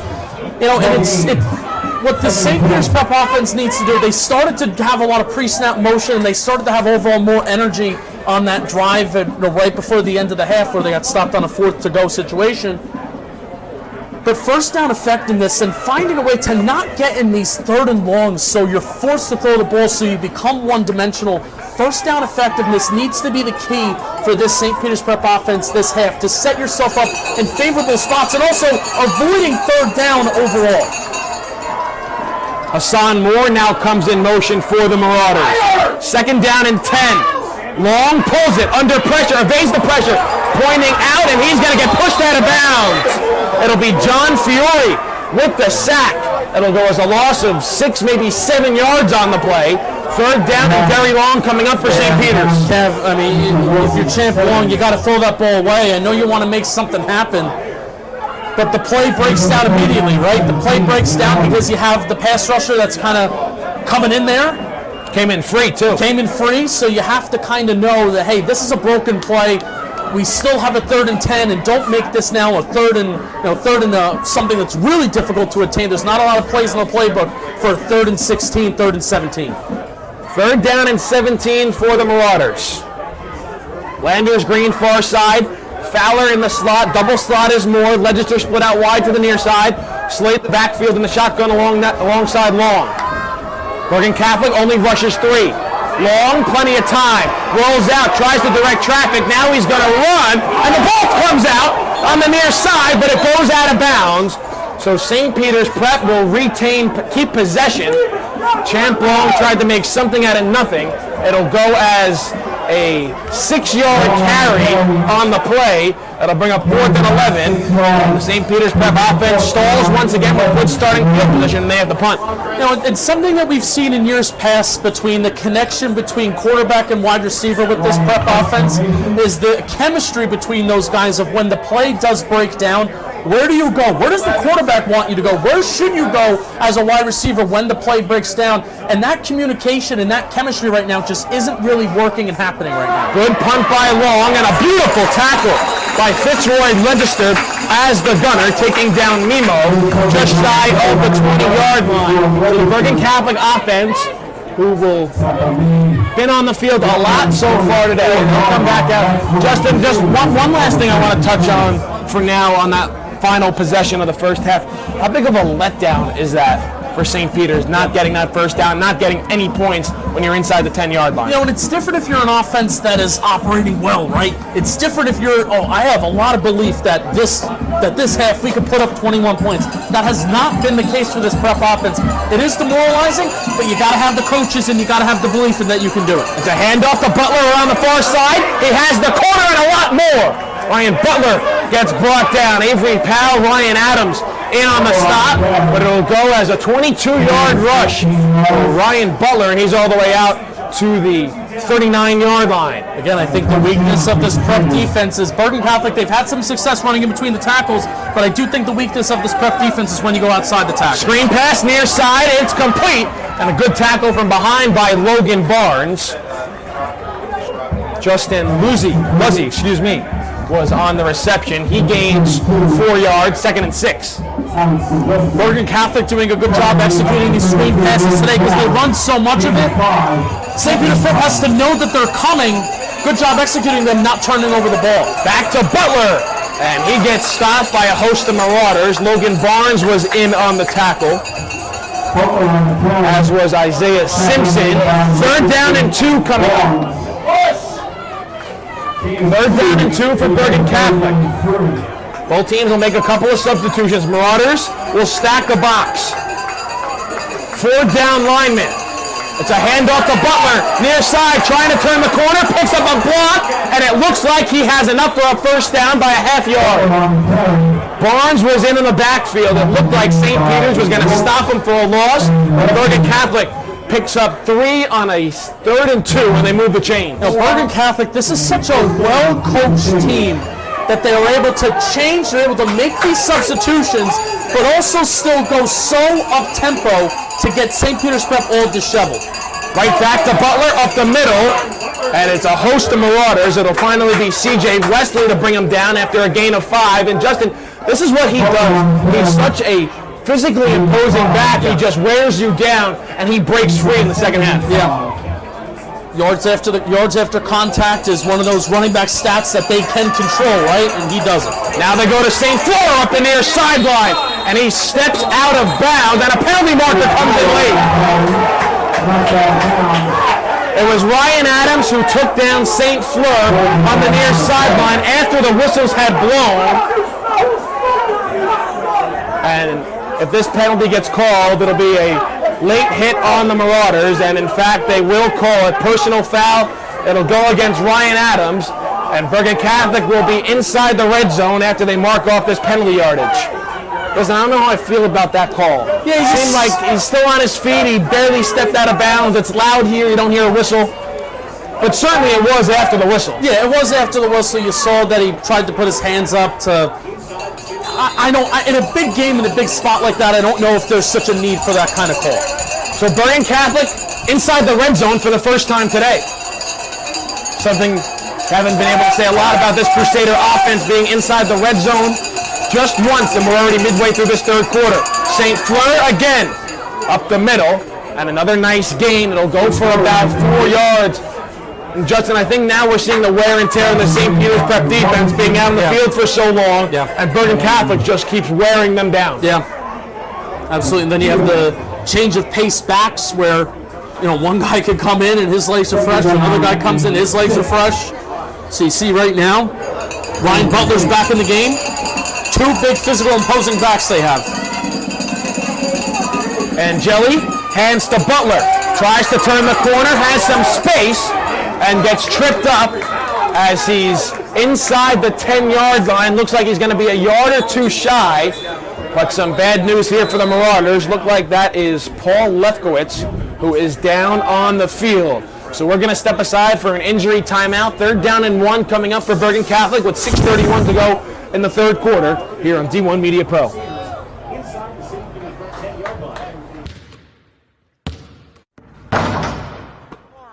Over to Floyd, he's open, thought about the 3, drives, baseline. Oh, what a start for Corey Floyd! Free throw line, tries to dump a pass off, gets intercepted.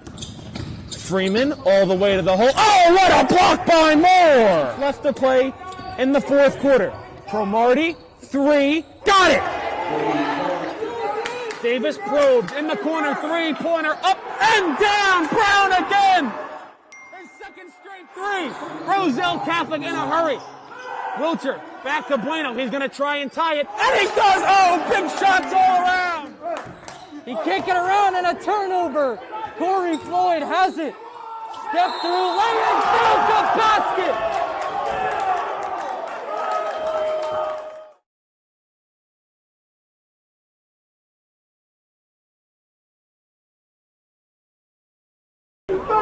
Paul Lefkowitz able to walk off the field under his own power, Justin. Looked like it might have been a bit of cramping. They were stretching him out on the field. 3rd down and 1 for Bergen Catholic, and DJ Samuels, the defensive end, checks in on offense. Big, heavy package here for the Crusaders. They've been running it down the throats of the Marauders here on this drive. Looked like some movement. It's a toss play to Butler. He has room. There goes Butler, and he's in for a touchdown. Ryan Butler from 12 yards out, and the Crusaders go up 2 possessions. Again, outside the tackles. That's where you could attack this St. Peter's Prep offense. And Bergen, that drive, not an explosive play drive, not a play where you had anything that sparked it, but just a methodical move the ball down the field. Great execution up front by those offensive linemen, and great job alternating those running backs in and out, changing up the personnel, changing up the formations, changing up the tempo, just beautifully executed all on that drive, and they did not have favorable field position to start. Good snap, good hold, the kick is up, and the kick is good. Bergen Catholic 14, St. Peter's Prep nothing. 6:14 left to go here in the third quarter. We'll be back right after this.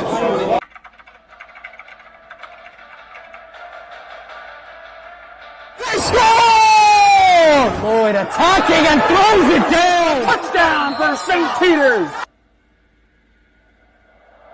I'm here with Darren Lewis. With Simeon Wilcher. Here with Precious Achua. It's about doing overtime.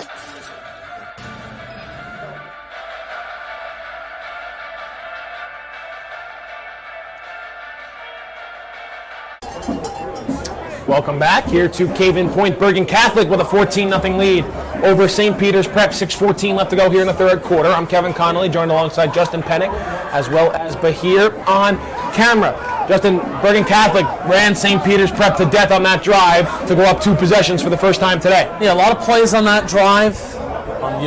They certainly impose their will in the run game, and that's what they want to do. That's what they want their identity to be, especially because this is a quarter where they're going against the wind, and the wind maybe hasn't played it. The wind has played a big factor on special teams. We'll see it right here as Bergen Catholic is going to be kicking into the wind. But that drive, that's just pound for pound, mano-a-mano football, and Bergen Catholic won that drive. Legister and Moore back deep to receive for the Marauders. Legister fields the punt at the 5-yard line, and he gets driven into the ground. What a hit! Gerald Crum. My goodness. And Legister's down at the 21-yard line, and that's where St. Peter's Prep will start. Needing a big drive here from their offense, Justin. They've had good starting field position just about all day long. They haven't done much with it, and then the one drive that they were inside the red zone, a turnover on downs right before halftime. Yeah, good for Gerald Crum there. He's a senior. He's listed as a running back. Obviously may not get a lot of those offensive reps because you already have some good running backs on that side, but making those kind of plays on special teams and proving that you're just a good football player, right? Football's a contact sport, and I love that from Gerald Crum. Crum also gets some snaps at linebacker. Joe Asayan comes on late for St. Peter's Prep.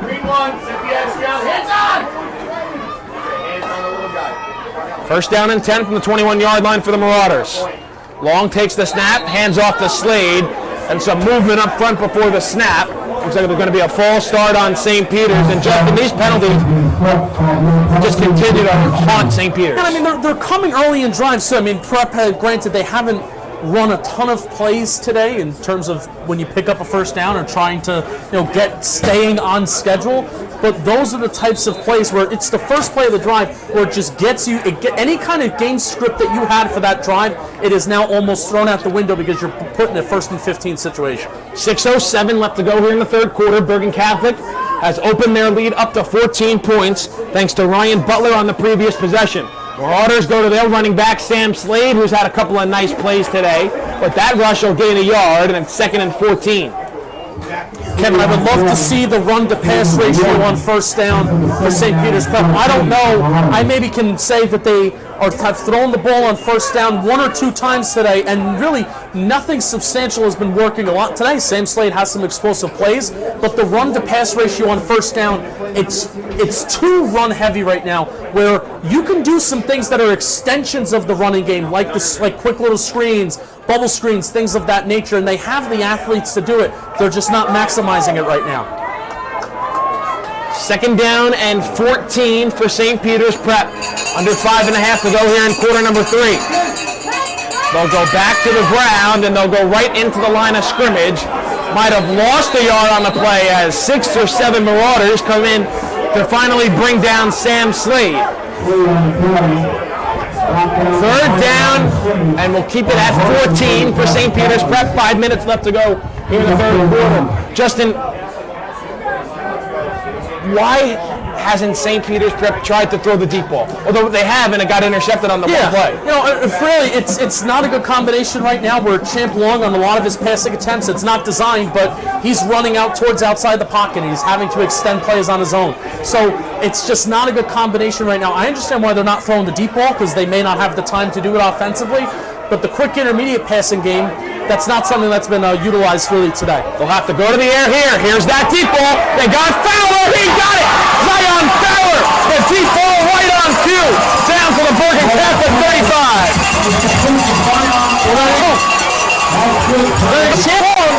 Throwing from a deep pocket. Troy Legister is currently lifting right now.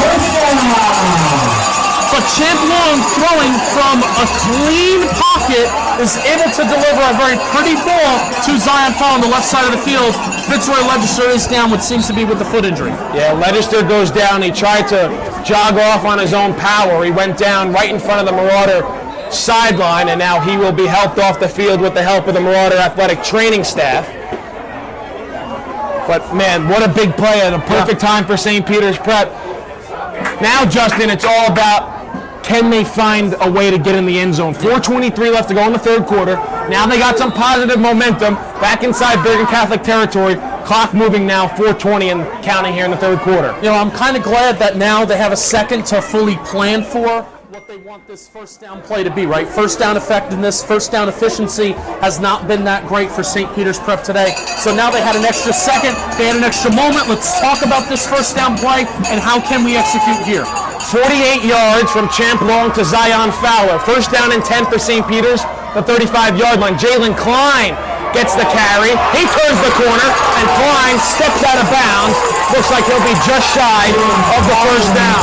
Klein picked up his first career touchdown last week in the win over Pope John, and now he's pressed into duty due to that injury to Paul Leftwood they saw on the previous defensive drive. And now you're going to see Abel Powell is going to substitute in. But good for Jalen Klein getting in here. A little action as a freshman that is really, really rare to see, you know, from an elite program like St. Peter's Prep Bergen Catholic, to see a freshman get in here and have good action. I mean, if you want to boil it down, it's his backfield next year with Sam Slade and Paul Leftwoods being seniors, so Klein now comes back into the game, so he's getting pressed in late in the season because he might be that number one back next year for the Marauders.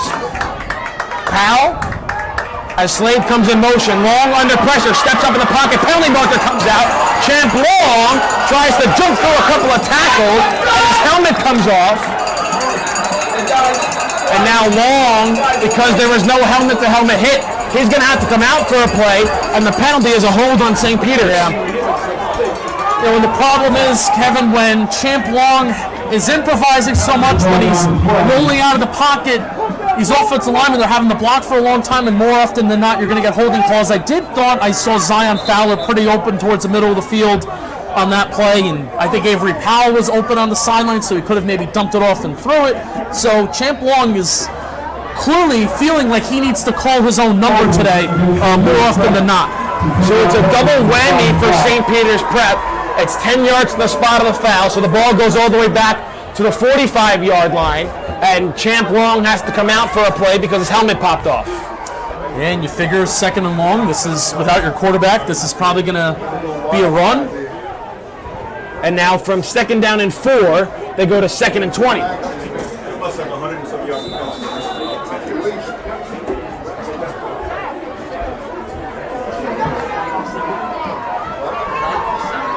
Second down and 20 for St. Peter's Prep. They'll have to go with some sort of a wildcat formation with Long out of the game for a play. Sam Slade will take the snap.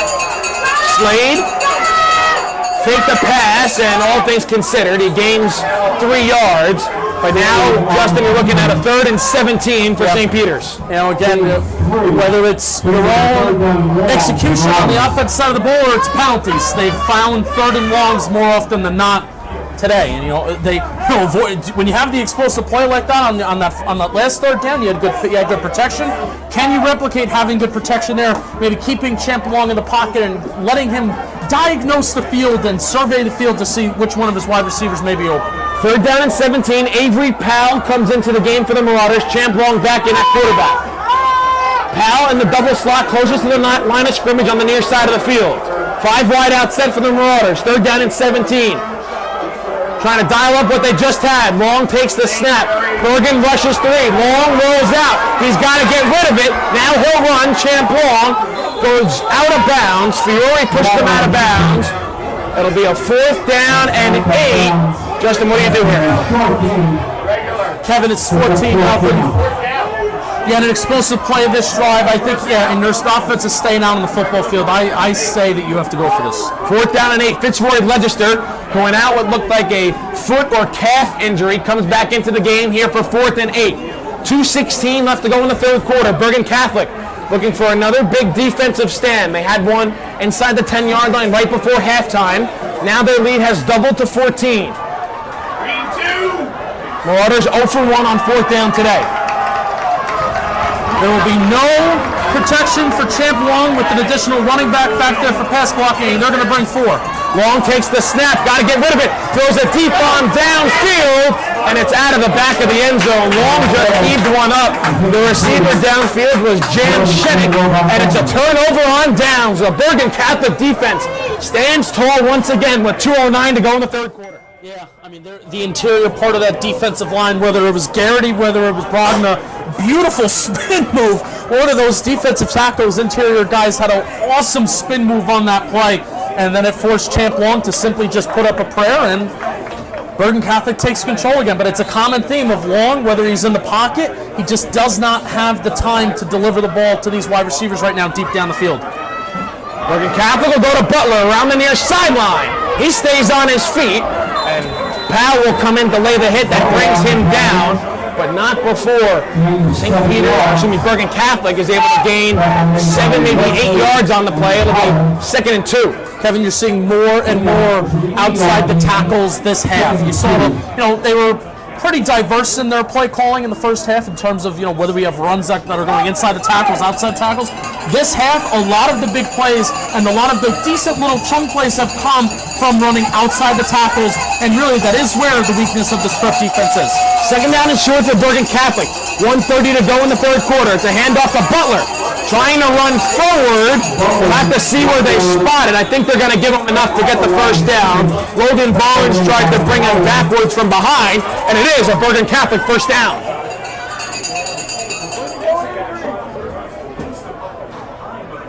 Justin, this is what we call Ryan Butler time here in this game. You saw it on the last drive, and even with a star in Steve Angeli at quarterback, as it looks like there's an injury on the far side for the Marauders. I think that's Avery Powell, who is down injured with 1:12 to go here in quarter number 3.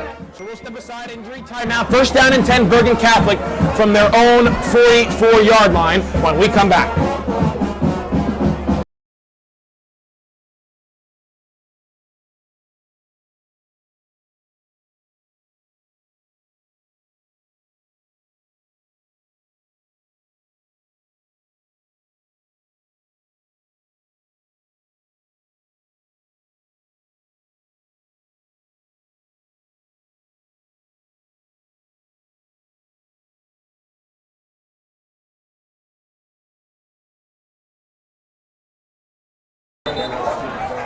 Back here at Caven Point, the National Federation of High School Sports National Game of the Week between the undefeated Bergen Catholic Crusaders, #1 team in the state of New Jersey, as high as #6 in a handful of national polls, facing St. Peter's Prep, who entered at 6 and 2, and they were the #7 team in New Jersey.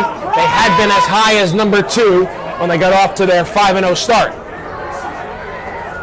Marauders dropped 2 in a row, had a bye, and then picked up a win over Pope John last week. Bergen Catholic has led all the way, obviously. Less than a minute to go here in the third quarter. They'll go to Butler once again. He gets hit the line of scrimmage and driven back behind the line.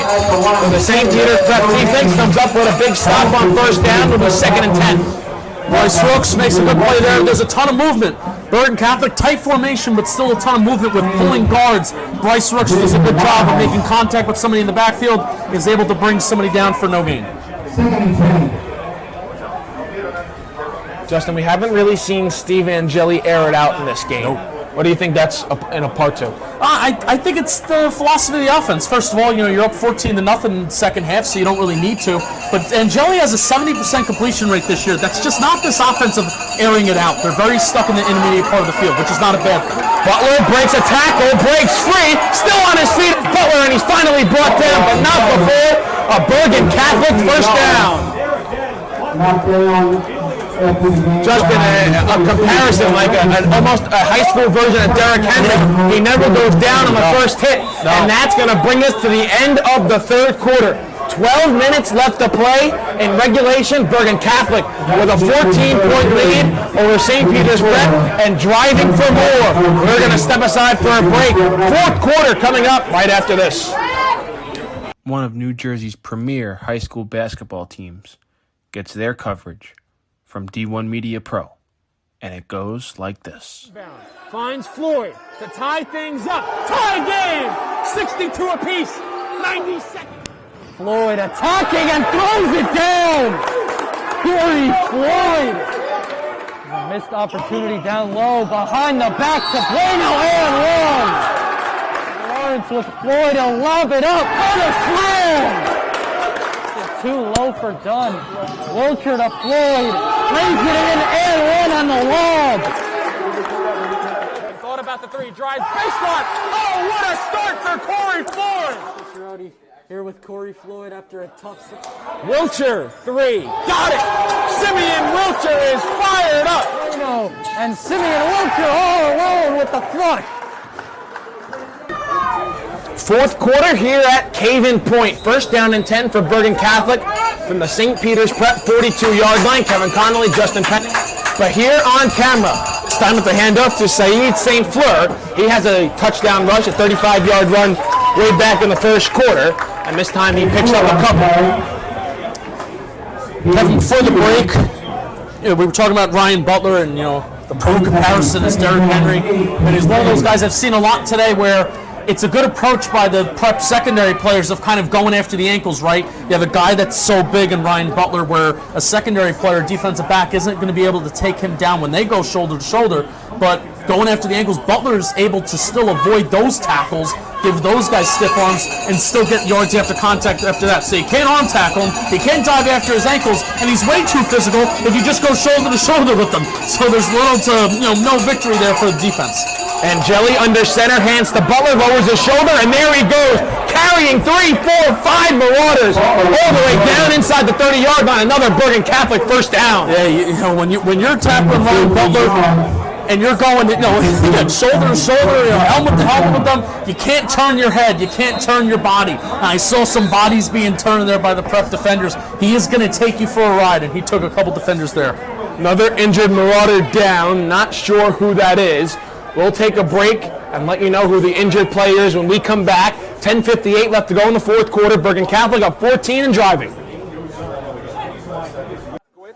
Screen pass out in the flat, caught, and it's a touchdown for St. Peter's.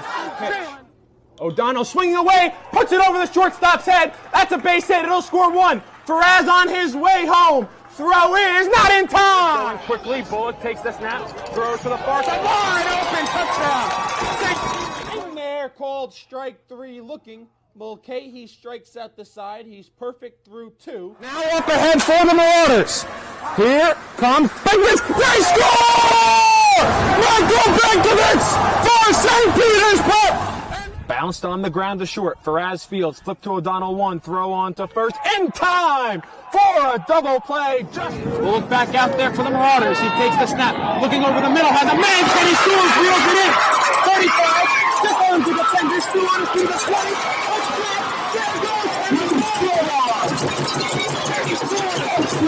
20. Once again, hit in the air to deep center field. Sicka moving on the... Welcome back here to Caven Point. The injured Marauder was Ryan Adams. He was helped to the St. Peter's Prep sideline. First down and 10 for Bergen Catholic. That'll be a handoff, St. Fleur, and he picks up a couple of yards. Justin, we've seen the difference in terms of the second half and compared to when Ryan Butler gets the football and when Saeed St. Fleur gets the football. Yeah, St. Fleur may be the more explosive back versus Butler. Maybe you're more every down back, the bruiser that goes between the tackles. But at the end of the day, both of those guys are, viable options for any kind of offense on any kind of team in this state. And this will be Saeed St. Fleur's backfield next year, the junior, compared to Ryan Butler, who is playing his final season at Bergen Catholic. He'll get the handoff here, a stutter step, and a good initial hit there by Edward Keller. He'll come up with a big hit, and it'll go for no gain, and just in a 3rd down and 8 coming up for Bergen Catholic. Less than 10 minutes left to go in the fourth quarter. Figure this is 4-down territory for the Crusaders. Marauders need to stop badly here on defense. Yeah, and this 3rd down play is extremely important too because does Angeli even have a pass attempt this half? I think he has a few. One of them going to the tight end in the flat to start this second half.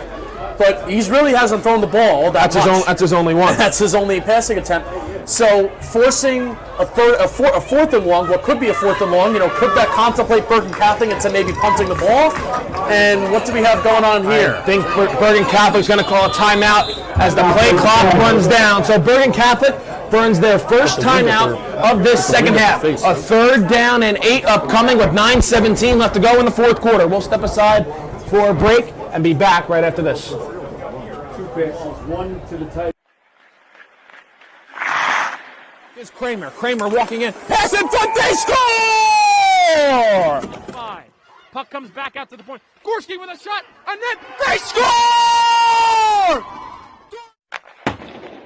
Slap shot from the point. Blocked aside. Here comes Ken Bishop walking in short-handed. He scores! Up ahead for the Marauders. Here comes Benkovich. They score!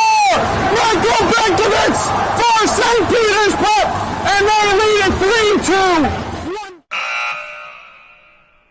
The celebration is underway. The horn sound. So Bergen Catholic burns their first time out of this second half. They have 2 remaining. Marauders with all 3. Just 1 correction, and Jelly 2 for 2 in this second half. 3rd down and 8. A big play here in this fourth quarter. Could be 4-down territory for the Crusaders.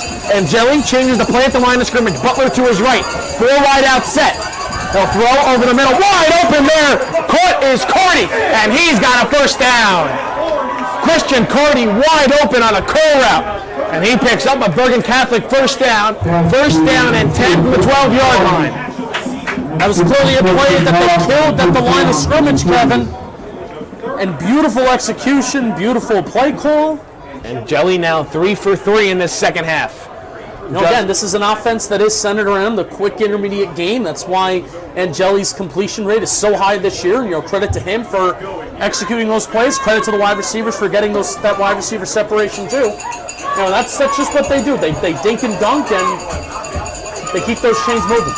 Butler on the handoff gets met at the line of scrimmage. The pile driving him backwards. And it looks like they'll give him a yard on the carry. 2nd down and 9. And Justin, it's getting late early here for the Marauders. Under 8.5 to go in the fourth quarter. Down 2 possessions. And Bergen Catholic knocking at the door of the goal line.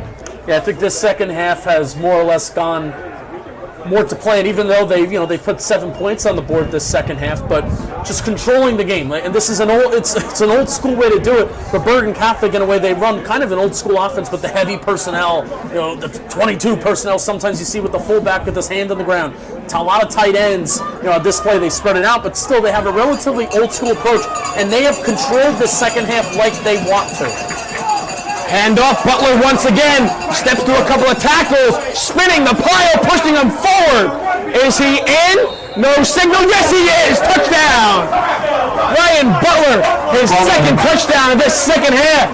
And Bergen Catholic creates some separation between them and St. Peter's Prep. It's 20-0 with 7:44 to go in the fourth quarter.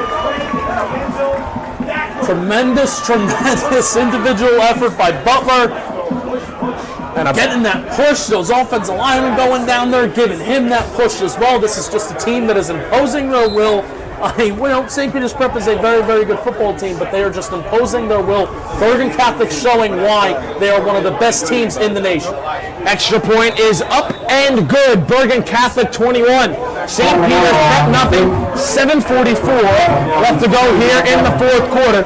Justin, that's a back-breaking drive right there for the Marauders. Especially in the way that they do it. In the game of football, it is so tough to sustain these 8, 9, 10, 11, 12 play drives and just move the ball methodically down the field. But that is how you know that you have a dominant football team. That is how you know that you are outplaying your opponent in every single facet of the game. When you can consistently have these, multi-play 8, 9, 10, double-digit drive plays and end it in 7 points. Not just having those 8, 9, 10 plays and, maybe coming away with a field goal or not scoring a touchdown. When you're able to come away with these drives and have a touchdown, it is awesome.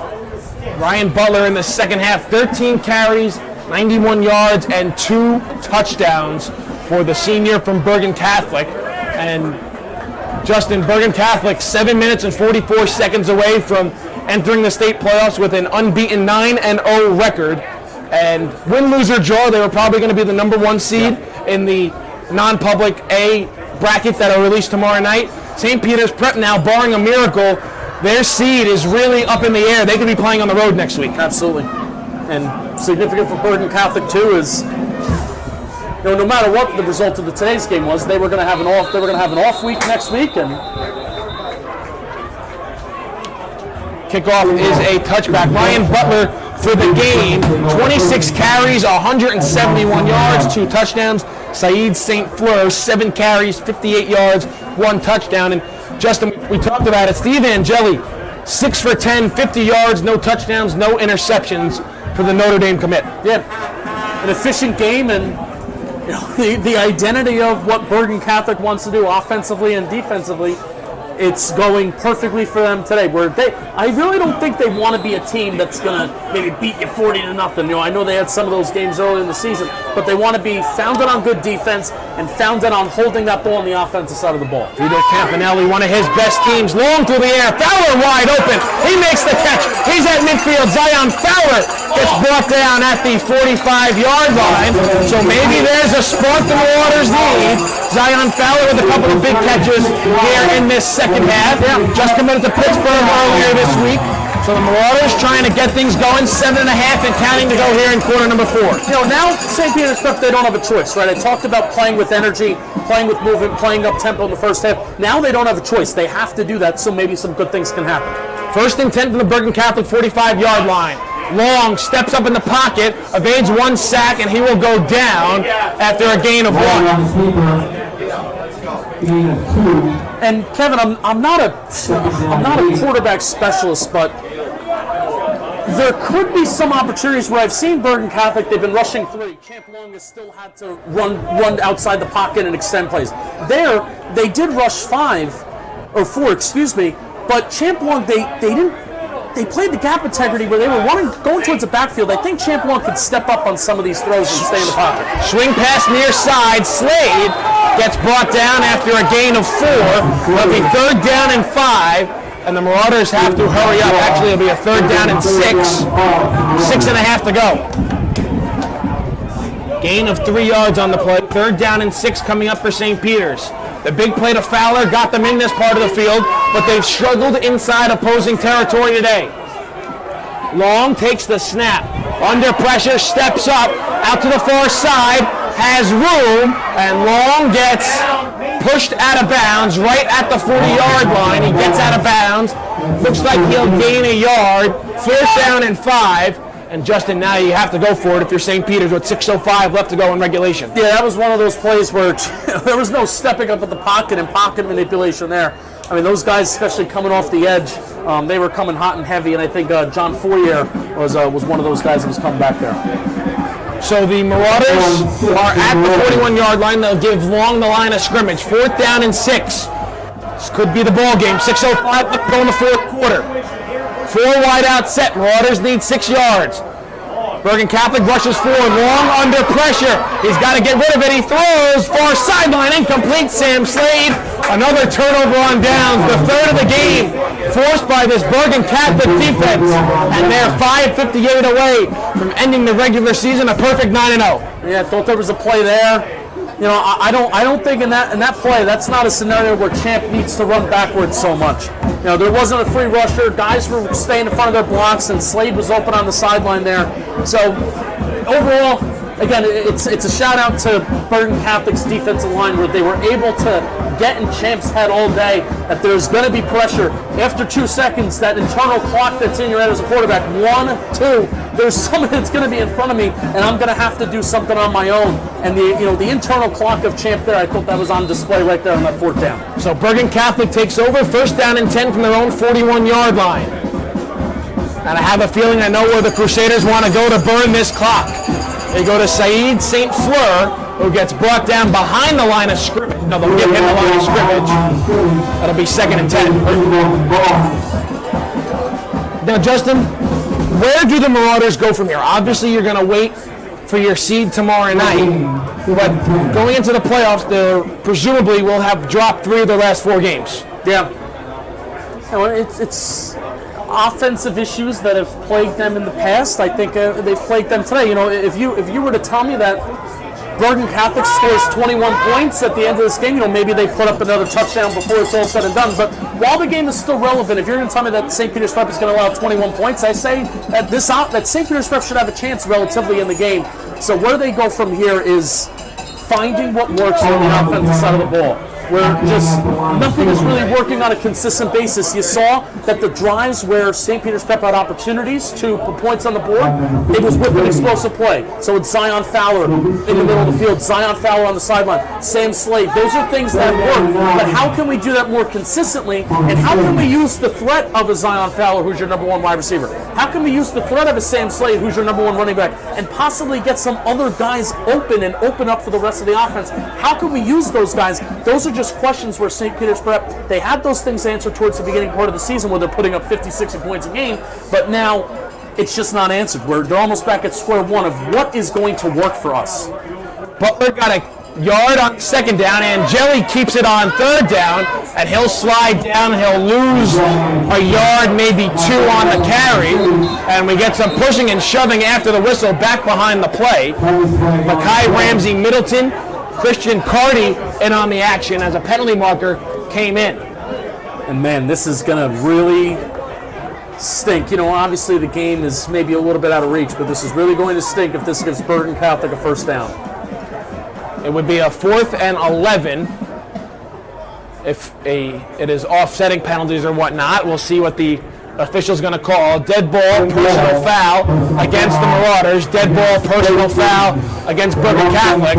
So those fouls will offset, and it will bring up a 4th down and 11 for Bergen Catholic, and their punt team will come out on the field. 4:13 left to go here in the fourth quarter, and Bergen Catholic seems like they are going to snap a 4-game skid here at Caven Point against St. Peter's Prep and rack up their second straight victory over the Marauders. Defeated them last year in Oradell in what many people considered the game for the top seed in New Jersey because there were no state playoffs last year. Bergen Catholic ended up winning that game with another strong second half, so it'll be a 2-game win streak here for the Crusaders against the Marauders, and their losing streak here at Caven Point looks like it's going to come to an end, as I think Bergen Catholic is going to burn a timeout as the play clock winds down. And penalty marker comes in before the timeout. Head coach Vito Campanelli motioning at the clock. It currently says 3:44. So I think it's going to be a penalty mark, a delay of game instead of a timeout, and it is. So Bergen Catholic opts to keep the timeout. They'll take the delay of game. It'll be a 4th down and 16 nonetheless, but their punt team will still come out on the field. Reminder that on Monday, the NJSIAA State Soccer Playoffs begin at 2 p.m. The West Orange Mountaineers will play Morristown as Fitzroy Legister fields the punt, and he stays on his feet and gets brought down at the 40-yard line. But again, Monday, the NJSIAA State Soccer Playoffs begin at 2 p.m. It is West Orange and Morristown in the North Jersey Section 1 Group 4 playoffs. That game can be seen live right here on D1 Media Pro. And then at 4:30 on Monday, here from Caven Point, it's the 6th seed St. Peter's Prep Marauders in the non-public A South bracket against the 11th seed Red Bank Catholic. Both those games can be seen live right here on D1 Media Pro. So you can tune in and you can look at our upcoming games for all of our games throughout the course of the next week here on D1 Media Pro. Kevin, I find it to be so impressive with this Bergen Catholic defense. They've stayed in like their base personnel all day. Where St. Peter's Prep, they like to run 11 personnel. They like to flank out with 4 wide receivers, 3 wide receivers at all times. As Zion Fowler gets a catch. Fowler up to the far side of the field, tries to reverse course. The ball comes out, but it looks like Fowler was able to jump on top of it. He might have lost a couple yards on the fumble, and now the clock is going to stop. And I think we might have an injured player. I think Fowler could still be down. I can't tell what the scrum of bodies there, but I do think Zion Fowler is still down for the Marauders. Injury timeout on the field. 3:19 left to go here in quarter number 4. We'll step aside for a break and be back after this. Do you want your school to be covered by the #1 live stream service in the state of New Jersey so the entire country can see moments like this? We play once again. Free kick coming for the Mountaineers. Short shot on goal. On post. And West Orange makes the goal. And they win. They take down the #2 ranked Seton Hall Pirates. Bullock takes the snap. He's going to take it himself. Barreling towards the goal line, and he's in. Charles Bullock from 3 yards out. And the Marauders lead it 20-7. Or be a witness to championships like these? Not clear! Zion Fowler was the injured Marauder. He was helped to the field he was helped off the field by the St. Peter's Prep training staff. Hassan Moore drops a screen pass and will bring up third down. Justin, we can go back and look at the plays that have hurt St. Peter's. Look on that opening drive, the dropped third down pass by Fitzroy Legister. You look to the end of the first half, the second down and 1, third down and 1, fourth down and 1 that the Marauders could not get a first down and keep that drive alive, potentially tying the game up before halftime. What's the play that stands out in your mind today that really sunk St. Peter's? It is for me at the end of the first half, the ability to get the touchdown, then you get, the crowd gets back into it, and then the team, you kind of grab momentum. As Long is going to go down on the play. Zadir Mitchell was in on the sack, as was Christian Ross. That'll bring up a 4th down and 9 for the Marauders when there's 3 minutes left to go, and they have to keep their offense out on the field. Now, when you're heading back to the locker room, both teams knowing it's a tie game and knowing you had an explosive play, and then boom, you're able to execute in the red zone and possibly get a touchdown there. I certainly would agree with you that that is probably the most defining play and series of events from this game. And I would say both that third down and that fourth down, where Champ Long, it was a read option, and you have Lefkowitz out there, and Champ Long decides to keep it. Maybe not looking to get into the end zone, not looking on the end zone on that 3rd and short, and then maybe you can pound it in on 4th and short. So that series of events of not picking up that first down, definitely, I think, it defined at least that part of the game. But overall, you got to give credit to Bergen Catholic with just from start to finish how they've been able to execute their own game plan and how they have wanted to dictate the series of events of this game. They've done it perfectly today. Looks like the Marauders might wave the white flag here. They sent their punt team out on the field, but now they're going to burn a timeout with 2:01 remaining. That's the first timeout of the second half for St. Peter's Prep, facing a 4th down and 8. Marauders look like they are going to drop to 6-3 to end the regular season. Bergen Catholic 9-0 should they hold on to their 21-point lead with 2 minutes left to go here in this 4th quarter. Justin, now let's take a little bit of a look ahead to the non-public Group A state playoffs that'll be coming up next week. Obviously, the heavy favorite is Bergen Catholic, but again, everyone beneath Bergen Catholic, man, it's a grind. This non-public A Super Football Conference. Yeah, and I think that was the goal. This is the first year where the Super Football Conference is actually they're allowing the state playoffs to actually play out. Last year was the COVID season, but offense stays out on the field. Sorry, Justin. Offense comes back out on the field for St. Peter's after they burn a timeout. 4th down and 8. Long by himself, takes the snap, rolls out, throws across his body, and it's caught! Sam Slade was able to get it over the leaping hands of Malachi Mercer, and St. Peter's Preps moved the chains on 4th down. Kevin, overall, I'm excited to see the seedings for these playoff teams because there's a lot of teams that do things differently from each other. Don Bosco's a type of team that they like to run the ball a lot. They like to play a lot of that heavy personnel. There's a lot of teams that execute things differently. Seton Hall is a team that has excited me all year with how they've played, as there's a low snap on that play. Long rolls out, pass is batted down at the line of scrimmage. Christian Ross able to get his hands on that one. Will bring up 2nd and 10 with 1:22 left. So we'll wait for tomorrow to see how the seeding plays out and who's playing home. Home field advantage clearly in this Bergen Catholic St. Peter's Prep series as of late has been a very significant mark, and you get fans in the stands this year for You have playoffs, and you're playing for a trophy this year. So I'm happy for these kids. I'm happy for these programs that they're playing for something more substantial this year. That there's like that light at the end of the tunnel to work for and to strive for. And obviously, I think a big thing going into the seeding is you want to be on the opposite side of the bracket as Bergen Catholic. Yeah. No matter who you are, you don't want to play the Crusaders until you have to. But someone's going to have to get the Crusaders for a couple games. Long under pressure. Champ Long making an athletic play, rolls out to the near side, stays on his feet, and he will duck out of bounds right at the line of scrimmage. That'll bring up third down.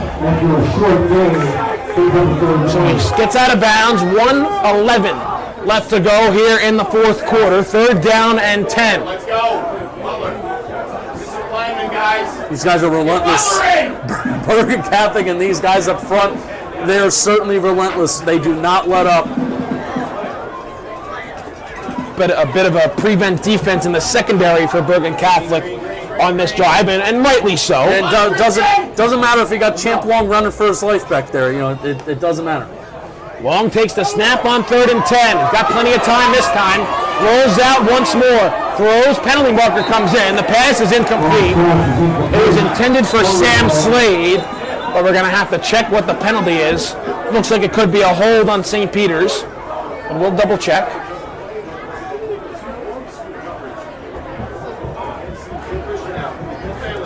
They'll move the flag up to the 49-yard line, and there's a hold against St. Peter's Prep. So if you're Bergen Catholic, do you decline the penalty and bring up 4th and 10, or back them up and bring up 3rd and almost 25? And they will accept the penalty, and they'll bring up about 3rd down, and where they spot off the penalty, it'll be 3rd and about 25, call it, with 1:03 to go. 3rd down and 28. So 3rd and 28, 1:03 to go here in the fourth quarter. And obviously, Justin, there were some injury concerns throughout. Come on now. Back him up. Back him up. He can't hear you. Back up. Can't hear you. Your window's closed. Long takes the snap under pressure, dumps it off to Slade. Slade gets brought down after breaking a tackle, and he'll pick up about 7 yards on the play. Under a minute left to go here in the fourth quarter. 4th down and 20 for St. Peter's Prep. An 8-yard pitch and catch from Long to Slade. And Sadir Mitchell looking like he's a little gassed coming off the field. The big man defensive tackle for this Crusader defense, phenomenal today. Heck of a game, all of them, phenomenal game. DJ Samuels as well, who's an edge rusher. Phenomenal game. 4th down and 20. Long throws over, pass is complete. Shenik on the reception, and he gets met right at the original line of scrimmage. Another hard hit laid down by Gerald Crum. And with 7.2 seconds left to go in this one, a kneel down, and that will do it. That's Crum's second big hit today. Physical football player. So Steve Angeli will come out. Victory formation, and Bergen Catholic will cap off a perfect regular season at 9-0.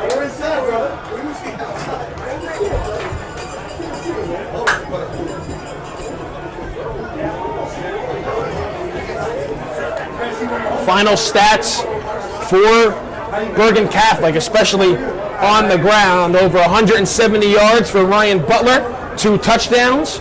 Saeed St. Fleur had over 50 of himself.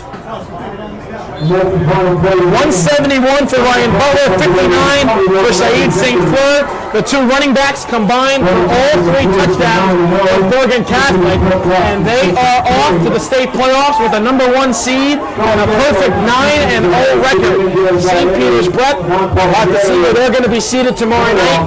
They dropped 3 of their last 4 games to close out this regular season to end the campaign at 6-3. Justin, what are your final thoughts on this one? Bergen Catholic the last 2 seasons, obviously, we just mentioned a few minutes ago that there was no formal trophy that anybody was playing for last year, but I think nobody could argue that Bergen Catholic was the best team in the state last year. This year, they're showing it the same way, that they're putting up points at the same rate. The fact that this is a shutout on St. Peter's Prep, which does not happen a lot. And credit to Bergen Catholic that they're showing that they're undoubtedly and unquestionably the best team in New Jersey and one of the best teams in the country. Justin, a lot of rules coaches have. Enjoy it to midnight and then flip the script. Yeah. A brand new season starts tomorrow for both these teams. You're 0-0, you're going into the playoffs.